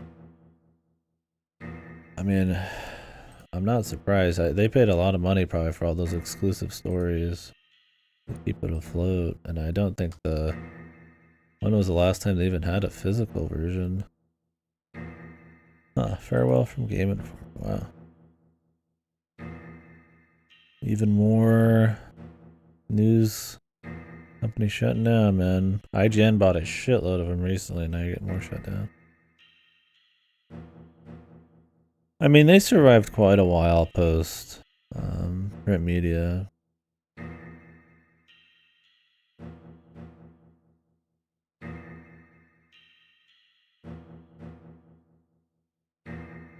But interesting. This guy, print media and journalism in general, is basically dead now. The derivative model of selling print advertisements is no longer viable. Interesting stuff. Yeah, I'll have to read more about that. Also, for almost everyone I knew had a PlayStation, but only one kid I knew had N64. Yeah, it's like reversed out here. There's probably a bit more PlayStations than that, but Like I said, you'd mostly get people talking about Game Boys and shit.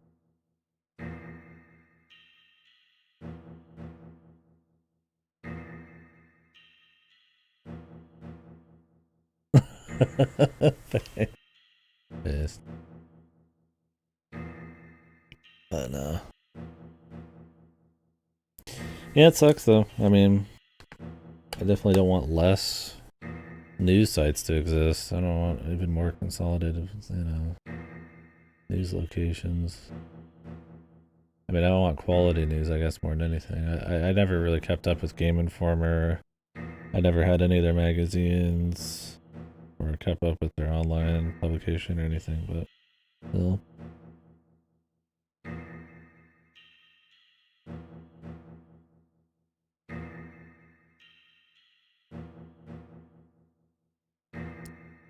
Oh, for sure.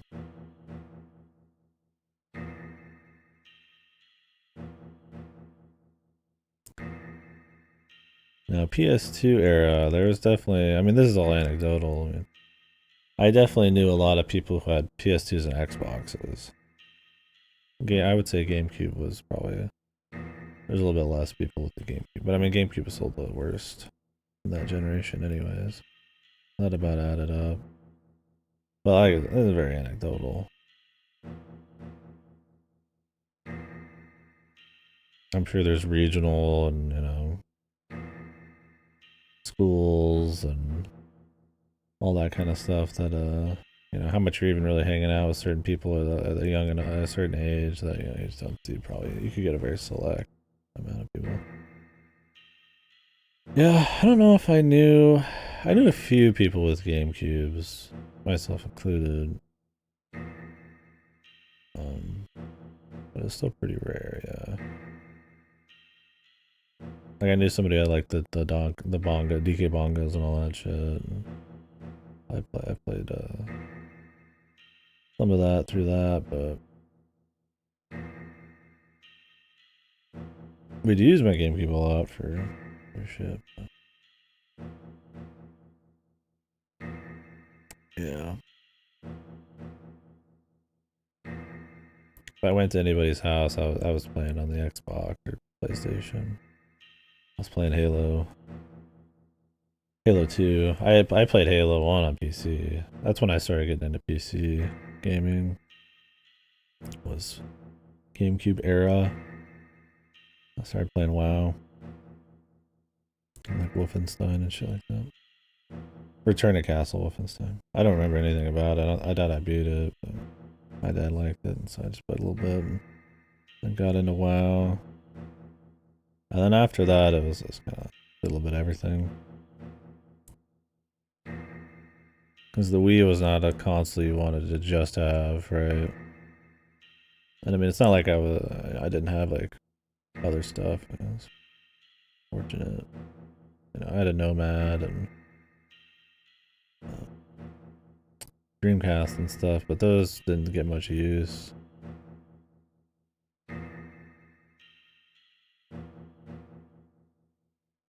Not Nomad, man. That is a thick boy. A Sega Nomad.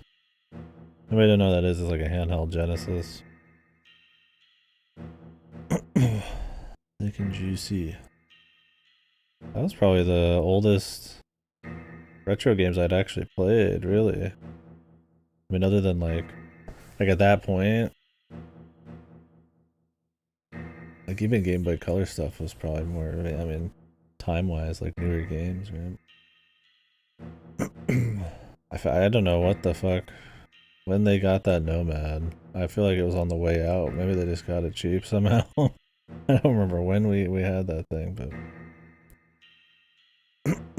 huge battery packs and just this honking massive. I've got it probably in there somewhere. Yeah, it's interesting. Different regions, different consoles and all that. Anyway.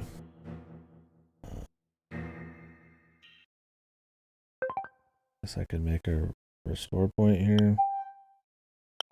Just because I don't want to accidentally load a restore point that's on like a completely different fucking world.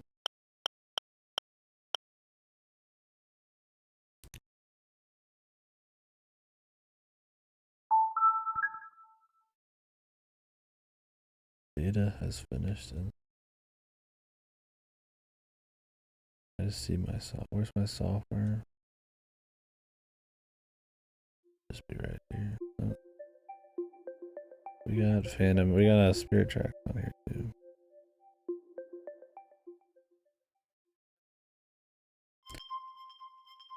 What the hell is this? Update. Christ, man. Is this connected to the internet?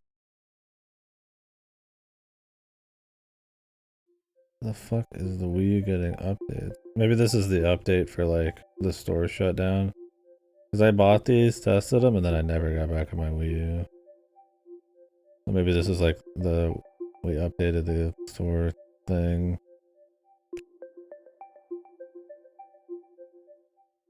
I want to hack this someday.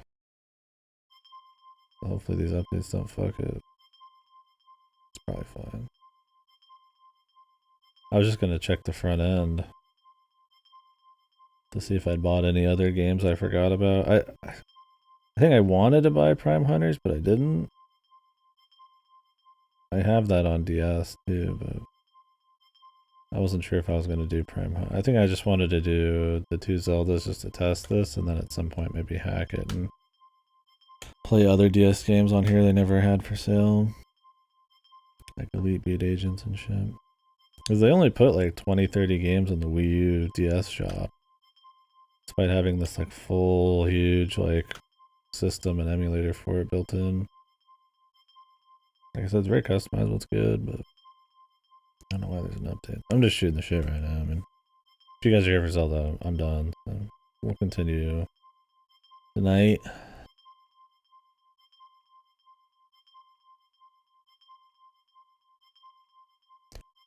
Yeah, so much stuff has been getting shut down and many layoffs in games. I mean, Bungie just they lay off 200 people and another 100 people got moved to different Sony divisions and stuff. Because they're canceling one of their AAA games.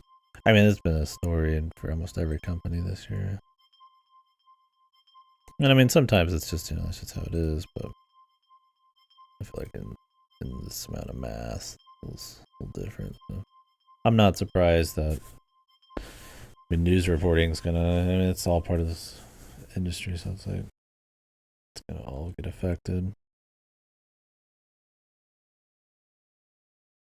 I don't know what the hell this update is doing. I'll tell you what though, the Wii U, that's a failure. Jesus Christ. Like I said, it's probably a really good system to hack at some point. Mine isn't hacked, but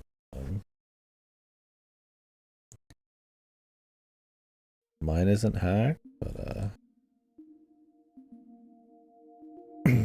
probably really good for that. But otherwise, it's like, it's got a few cool games. I don't even have a Wi-Fi. How did it update? I don't even know. How is it gonna try to pop up some fucking Wi-Fi I don't even have? I just want to see my game list. Oh, it's on the bottom.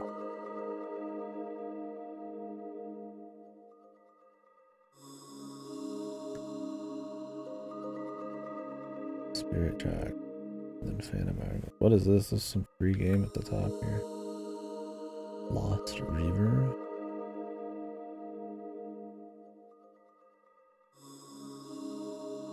Oh well. Anyways, guys. We'll continue tomorrow.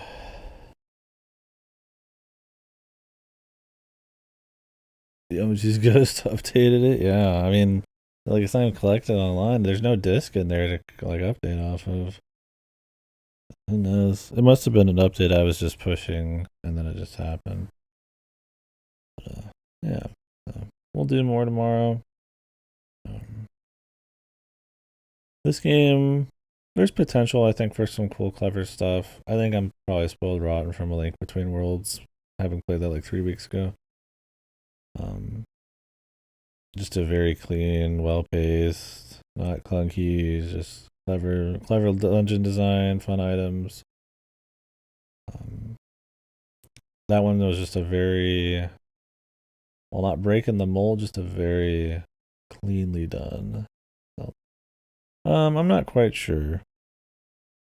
I mean, I'm gonna go to bed here. I wouldn't wake up for another, 8 or 9 hours from now. I mean, I won't get to bed immediately, but I don't know. Last few days I've been kind of doing shit before the stream. So it depends on if my brother wants to eat, but I would expect anywhere from 9 or 10 hours from now to 14 hours from now, somewhere in that time range. The dead at night schedule. Nobody's here. I'm gonna kind of avoid that with this. I mean, people want to shoot the shit about Zelda. That's why I'm still talking right now, because I'm kind of just trying to push it a little bit. But I don't want to just sit on these games forever. I need to get through these and do some other stuff. I could just do a little bit at a time. So maybe I'll start something small and then jump on at just in the morning. American mornings or something. Where we get a little bit of everybody. So, we'll see. Yeah, sorry, I don't have like a hard time. I mean, I'll be streaming all day for the most part, but maybe I'll start something else. Space Marine is on sale. It's like still 17, $18, which is way too much for a game that's like 15 fucking years old. But I don't know. I'll think about it. Because I want to play that one before Space Marine 2. But my brother's going to a used store today. I asked him if he could check around if it was there. But he never replied to me. We'll see. Maybe if I happen to get a copy of that going, I could play that and do more of this. Or I could start Mario and Luigi. Need to go through 2 of those before